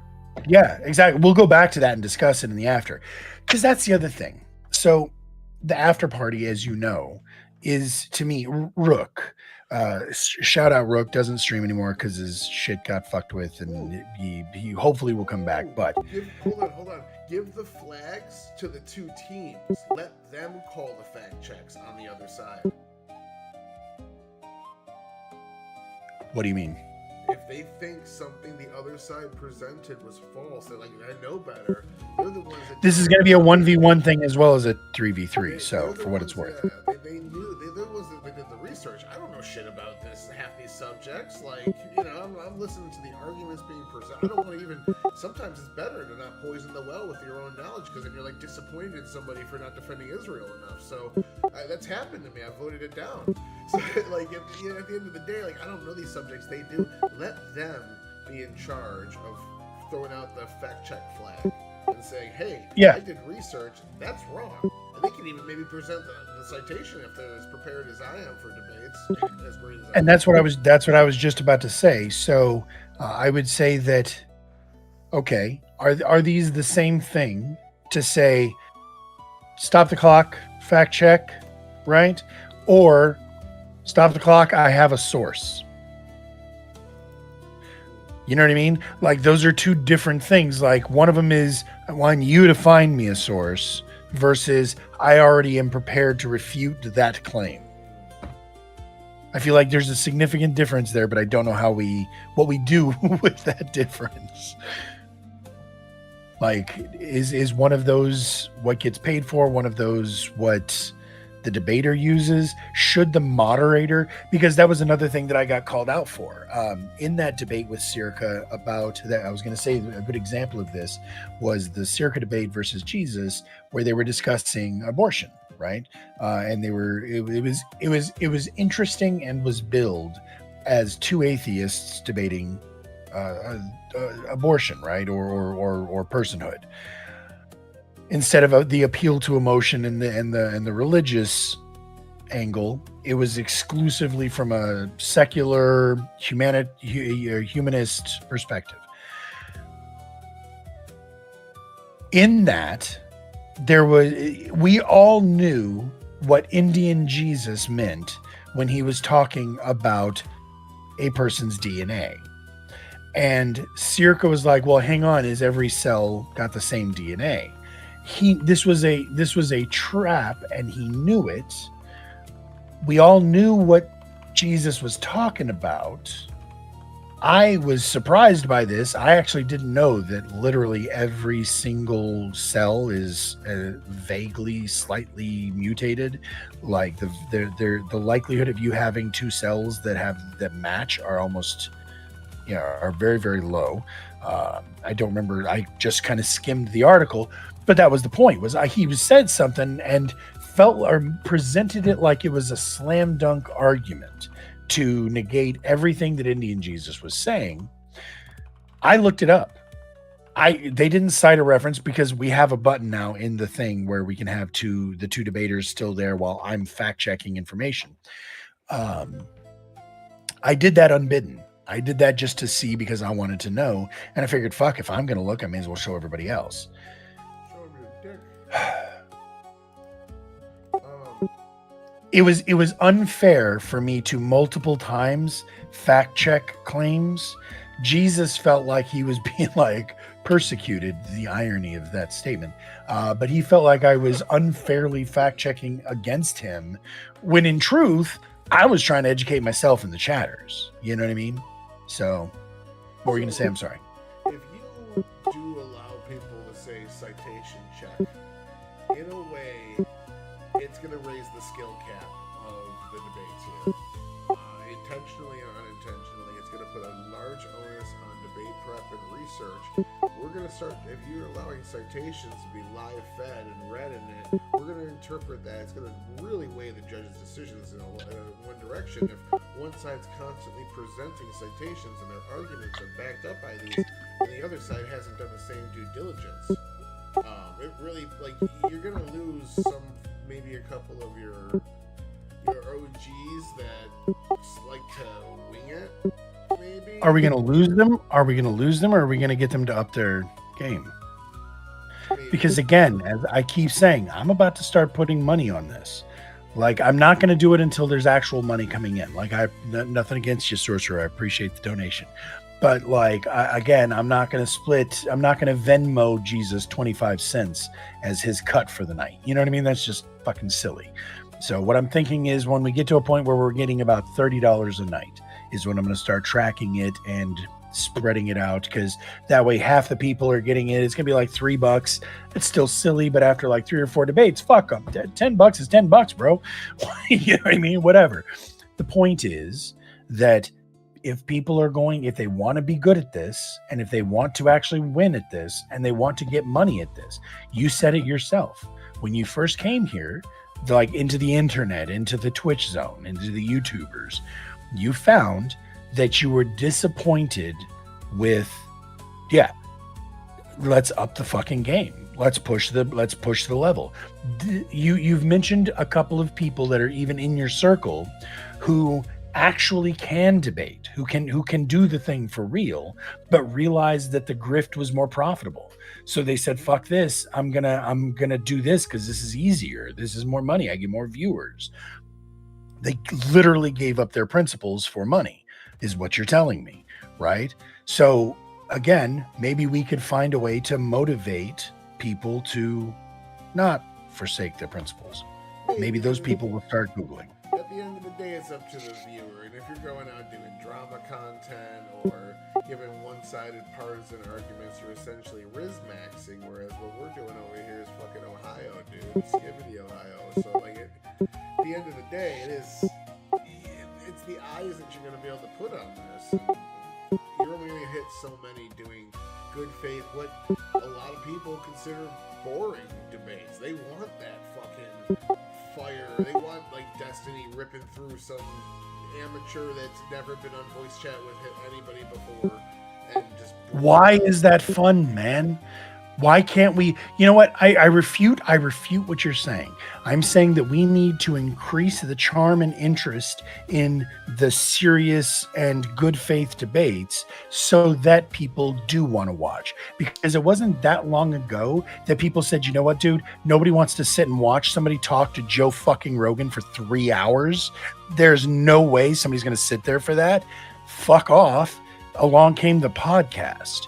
Like, people will change if you make it entertaining, right? So we just need to figure out ways to make it more entertaining. And I think that one of the best ways to keep making it entertaining is through the prompts. Like, you can have exciting prompts and that's why I've been going, for those of you who do not know, I put the prompts into the judges chat. I'm actually worried sometimes that doing that is neutering the prompt. Right, we're taking that a little bit of edge that I try to put in there, the daylight where people can sword fight a little. Like, I'm worried sometimes that we're whitewashing the fucking debate prompts. But if we have the right debate prompts, people will get riled up about the subject matter. So, again, the one between Circa and fucking Jesus was great. The abortion one. I even thought both of the 3v3s last week were great. We had a lot of really good moments. That Circa one, though, that was the thing. Like, Circa kept talking over him. He, like, couldn't distinguish the difference between a unique genetic profile for each individual and cells all being uniquely different. And Jesus explained it, like, 5 times. And that, to me, was like, you're caught in the weeds. And you're just not making good... I hated that shit. I hated that, and I wish they would have gotten past it sooner. Okay, so now here's another question, and this is also again to the chat for what it's worth. I know I haven't been paying that close of attention to you guys yet, but I will be. Like I said, we're coming up on the hour here, and I'm going to stop engaging here. Should I moderate more during the opening or during the open conversation? Should I jump in and be like, okay, points made, let's move on? Like, is that beneficial? Or like, I try to let the fighters handle their shit, but I could see it as standing them up because nothing's happening, right? Separating them because they're just hugging in the corner. right? If we're going to keep with the jujitsu analogy, right? Like there are times where you're going to stand them back up because y'all seem to have stalemated. Do you think it would be beneficial for me to jump in more often? I don't know, because my question to Indian Jesus was to point out what he was talking about with that individual Yeah, genetic profile that's unique to a human being. genome. Yeah, and it was said clear as day in my question, and in responding to clear as day, and then he still continued to to argue. He just wouldn't accept it. I don't know why. I don't know. Well, and that goes back to what Ancom said earlier about the fact. Let me scroll back up because you're right. Like this is, I actually agree with the idea that good faith is born from trying to understand your opposition. And he made the comment about the fact, I can't find it, it was a while ago. He made a comment about the fact that the way that you can steel man and still stay good faith, even though you're saying something you don't necessarily believe, is that you're demonstrating your understanding of the other person's arguments, which is exactly what I say all the time. So well said. He inadvertently used my own words against me, and he's right. I'm right. We're right. Whatever. It's right. That being able to demonstrate the ability to represent the side that you don't actually believe shows that you at least understand that. And I think that that's kind of the biggest goal in all of this, is being able to understand and engage with what the other person is actually saying. If you are going into the debate like what you were talking, because it sounded to me like with that Jesus debate, for what it's worth, that was also 2 weeks ago. I know time flies when you're having fun, but the last week was the 2 3v3s, our first ever Friday night debate. But if you go into it knowing that I have to do, I have to keep them in this place on this conversation or in this debate, I can't let it get over to that place, then what Circa was doing, trying to keep it on this, like every gene is, or every cell is different. So if it starts out as a cell, if no two cells are the same, you can't, like he built his entire argument around the idea that you're not going to give personhood to a cell, right? So if that's the case, he can't let it get to where Jesus wanted it to be. That he had to use that. That's a debate tactic. And is that bad faith from what we began with? You were saying that sort of framing and control of the narrative is not necessarily bad faith. It's what you have to do. It's a lie of omission. He knew what Jesus was talking about. He just chose to not engage with it. I'd say he did it in a bad faith way. I mean, I don't know what's going on inside his head. I'd say that there's better ways to deal with that. Like, I'm rejecting your definition. I'm saying that your definition inadvertently leads to this. You're not even carrying it to its full conclusion, and here's why. Just to pretend to not understand it is not the same as engaging it. It's the opposite. It's rejecting it and just going back to like, but you're saying this, and then having to go through the same conversation of, no, that's not what I mean.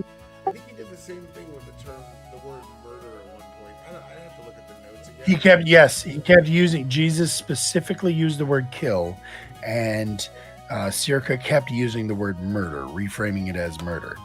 That was the one where, like, the first time I was like, I shrugged it off as an accident, but then the second time that he did it, I'm like, okay, he's doing this on purpose. And going back to what we said earlier, definitionally bad faith to me is misrepresenting the arguments of, that's not good faith. If you are intentionally misrepresenting your opposition, straw manning, basically. Yeah, like straw manning, but with different words. It's not like implicit. I'm not saying he went into this shit like, I'm gonna bad faith that guy. I think that he just did it in the moment and didn't realize, like, not listening to, interpreting, and responding to what he's actually saying with a better argument is how this should be done. And if I can't do that, maybe pivot. Maybe let's go over here and talk on this for a little bit, or find some way to get out of it. But like, don't just sit there and just reject it and then reframe his words as something he's denying. I don't like it. Okay, no. Well, just because we don't like it doesn't mean it's bad faith. But Do you think it would be possible? This will be my last question for, like I said, and then we can sort of. Was there anybody in the other room? I think Castle was earlier. Is he still? Oh, we got plenty of people who want to hop in here and fucking bullshit with us. Very cool. So, fuck. What was the last thing you just said? God damn it! I lost my thread of thought. Something about the Jews. I don't remember. No, it was not. It was about Circa, and it was about good faith, and it was about. I was taking notes, but I stopped. I'm sorry. That's what I did too. No, I did too. I was enjoying the conversation too much to keep taking notes. And I'm better at taking notes with my notepad, and I don't have my notepad in here. So I try to do it on the screen, and I don't do that well. I don't type very well. I don't know if y'all have figured that shit out yet, but it was misrepresenting the idea, not engaging with what was actually being said. Maybe that was kind of the final point, I guess. I remember. Okay. Do you think it was at a do you think we would be able to make a list of debate tactics that are good faith versus bad faith? Do you think that is something we would be able to write down? Like if we came up with a list of them, and maybe we would do this like in the judges chat or something like that. We're about to change the Discord channel, so instead of a judges chat, it's going to be a judges channel, but that's neither here nor there. Do you think we would be able to make a list? We could fucking do it right now if we bring people in here. I can make a quick list and see, which I know you've got a hard out. So, but do you think that's practical, and do you think it would be beneficial? I think that I was saying this earlier. I think the list of flat out tactics that you can flat out say are bad is few and far between. It's really like lying and just a couple other things like that. I think what you have to do is you have to SWAT it. And it's like every individual tactic, in a sense, has to be this is a situation where using whataboutism is good. This is a situation where using whataboutism is bad. If you're using it to ignore a question and say, what about your guy? You have to say, yes, you are correct in this circumstance, but that is the norm in this particular situation. And here's the last 3 presidents doing something similar or something like that. You're avoiding it because you don't want to say the bad thing in the argument, essentially. So I think you'd have to more like do a do's and don'ts list. How it's used as opposed to, I gotcha. All right. Well, you know what? As a hoot, that might be some of what we're about to do. Should I just pull everybody in all at once, or do you want to talk to everybody one at a time? It's your conversation, so you tell me. How much longer do I have you first? Maybe 20 more minutes. Just like, just like some random, let's say just like Game Boy's mother. Let's take all the guys at once. Wow. Wowie wow. You know what? Actually, that's a good question. I don't know, Chief. That's a solid question. I know that Castle was up here earlier, so I guess you know what, they all have space. So if how do we let them know? If you want to jump in there, Chief, if you have a second, sir, and let them know or find out. I guess they're not actually in the chat, are they? So tell them I'm doing signatures for 15 more minutes. If they want to, take a shot at the pops, they can pop on in. Good faith in the victor. As long as your bad faith is used for the purpose of proving good faith the victor, I'm cool with it. Bad faith tactic can be used in good faith and vice versa. Damn, I'm sitting next to her and she did not find that. Nair. That's fucked up. It took me a second to realize what you were saying. That's what I was trying to say earlier with the story about the Prime crashing out. Is like, you can use bad faith tactics, even straight up trolling somebody effectively in a debate. And if it's within the rules, I still personally think it would be good faith. Even if you're intentionally like inflaming their emotions to get them off balance.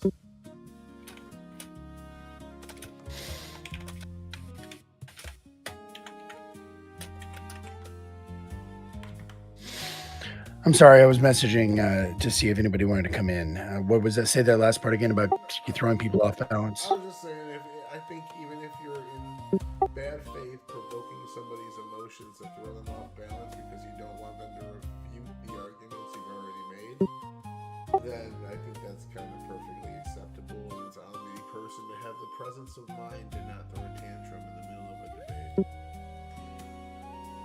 Like I said earlier, I'm not going to let you disarm me by getting me angry without my agreement. Like, if you see me angry in a debate, you can know that I chose to be angry. You know what I mean? Like, I'm never going to give you that fucking power over me. That is not going to happen. And that's... I'm probably outing myself as childhood trauma there, but yeah, again, like I said, if you've been bullied in your life, letting the bully know that they're winning, that is never going to win. So you have to fucking be able to just eat that shit and swallow it whole. Giggity. Anyway, so what are some other debate tactics that you would say? So you said lying. We would say leading. Right. And I would say leading is basically a trap, right? I think it can be in certain circumstances, but mostly I find leading isn't the problem. The problem is you get people locked into these like equivocated traps where like you take it, well, you said in this context that you wouldn't do X, and now in a completely separate context you would do X, so you're obviously a hypocrite. I find it like just to be a dumb, bad tactic, but I don't think it's out of bounds for the most part. And I'm not necessarily saying good faith or bad faith. I'm just trying to think of like, what are some debate tactics? Because this is also another thing. Like, and I'm sure well, maybe I'm wrong, but I'm sure your wife probably has said at some point to you, don't use that debate shit on me, right? Or some sort of some version of that. Yeah. Again, samesies. So, but on the same token, I would like to say that my wife has become an amazing debater over the last 24 years. Yeah, no, it will definitely be a noticeable change between day 1 and day 10,000. So, but yeah, like I always laugh when she says it because it's like, what do you mean debate shit? I'm just having a conversation with you. I'm sorry, I don't usually even realize when I'm doing the things that people call debating. You know what I mean? So like, what are some debatey things to do? Leading, whataboutisms. I think lying is just straight out obfuscation or misleading. All right, there you go. Let's say misleading instead of leading. Yeah, okay.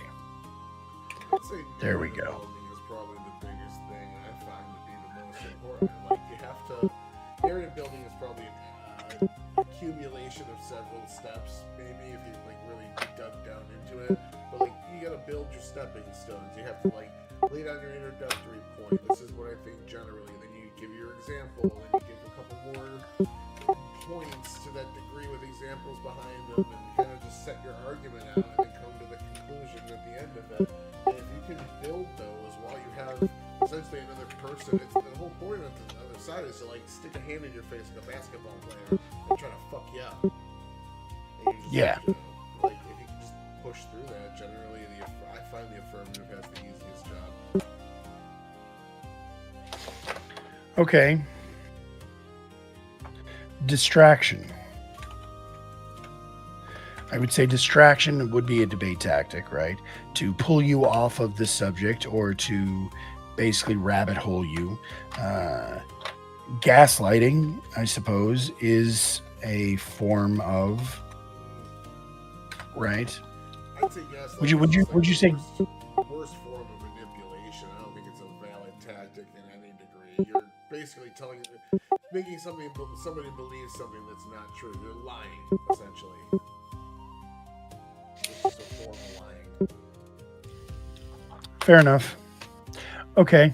Yeah, because we already said misleading, and I guess gaslighting would just be an egregious form of that. Okay. So let me ask you, would you say all logical fallacies are debate tactics?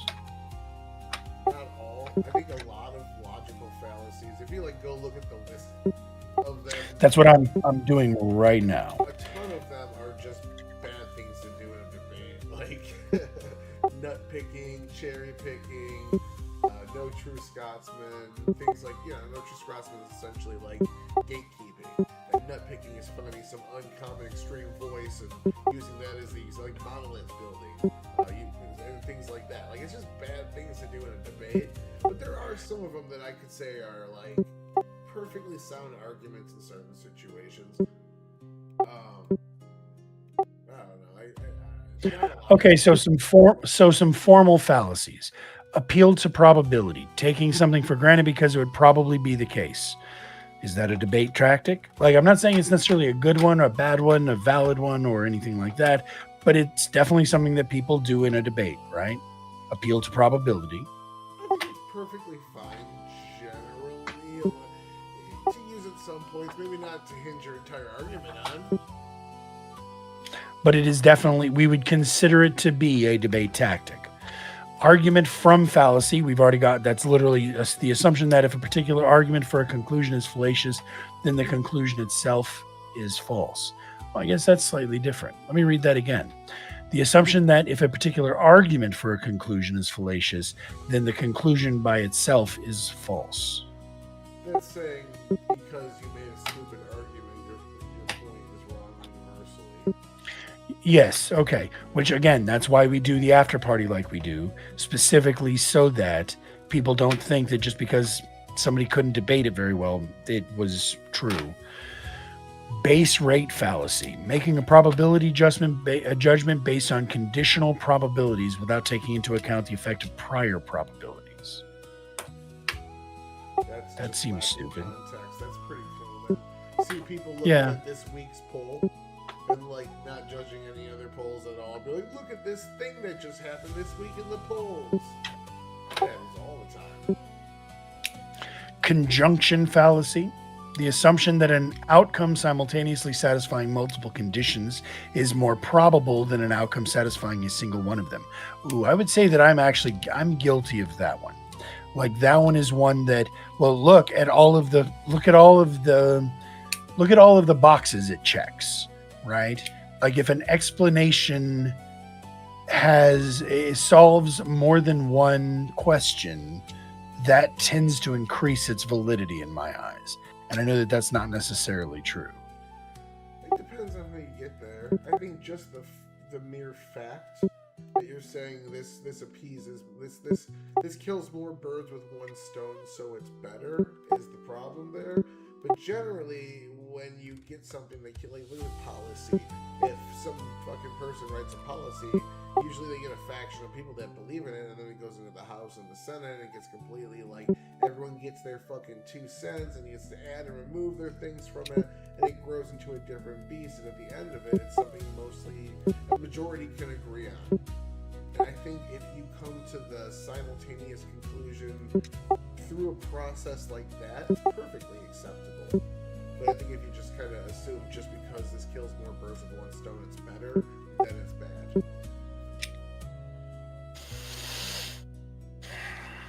So, you know my general fascination with the subject of UAPs. One of the things that I talk about with that, yes. Oh, I was just saying I got 4 minutes left.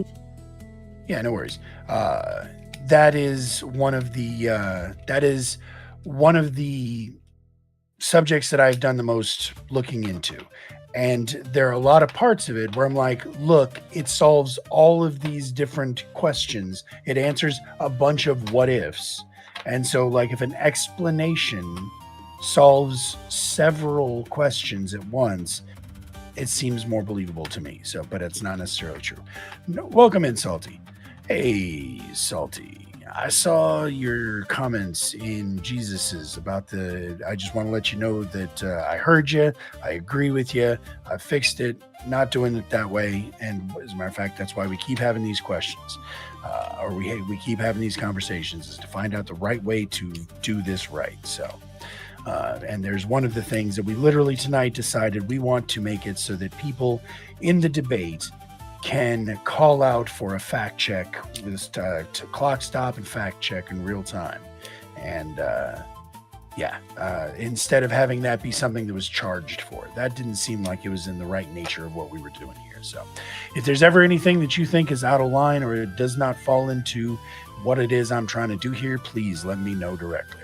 You have my undivided attention and I will listen. All right, non sequitur, where the conclusion does not logically follow from the premise. I mean, that's just bad thinking, right? Like, that's just bad logic. A equals B, so B must equal Z. Like, that just doesn't even that's just dumb. Masked man fallacy, illicit substitution of identicals. The substitution of identical designators in a true statement can lead to a false one. The substitution of, wait a minute. Okay, so is it saying that that's bad or good? The substitution of identical designators in a true statement can lead to a false one. Okay, so like because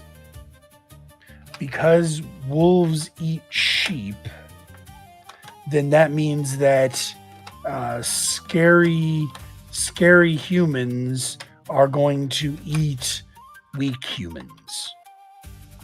Like they're not going to eat them. Well, I mean, unless they're Jeffrey Dahmer. Some might actually hit them and eat them. I don't know, whatever. But you know what I'm saying? Like that. Not all things. I guess that's one that I do as well. Substitution fallacies. I think that's what I'd actually heard it called before. Was the substitution fallacy, where basically you are putting something else into something that we agree on. Welcome in, Mr. Castle. Oh, this guy's here. I gotta go. Yeah, I know, right? What? I actually have to go to bed right now, so good timing. Thanks for picking up the Seaworm for you. picking up the slack. You know what? Before you go, Tyler, I appreciate thanks, Tyler. I appreciate your input, man. I appreciate you showing up and hanging out with me and talking about this tonight. And I do feel like we cracked some new ground, and it was definitely useful. So thank you very much. Tell everybody that's listening where they can find you and who you are, sir. We did crack some ground. Sadly, he showed up, so we can't continue talking about him. Maybe you'll enact that ban soon you were talking about, though. That'd be fantastic. Average Debate Enjoyer on YouTube and Av Debate Enjoyer on X. Otherwise, I gotta go to bed. Take it easy. Good night, brother.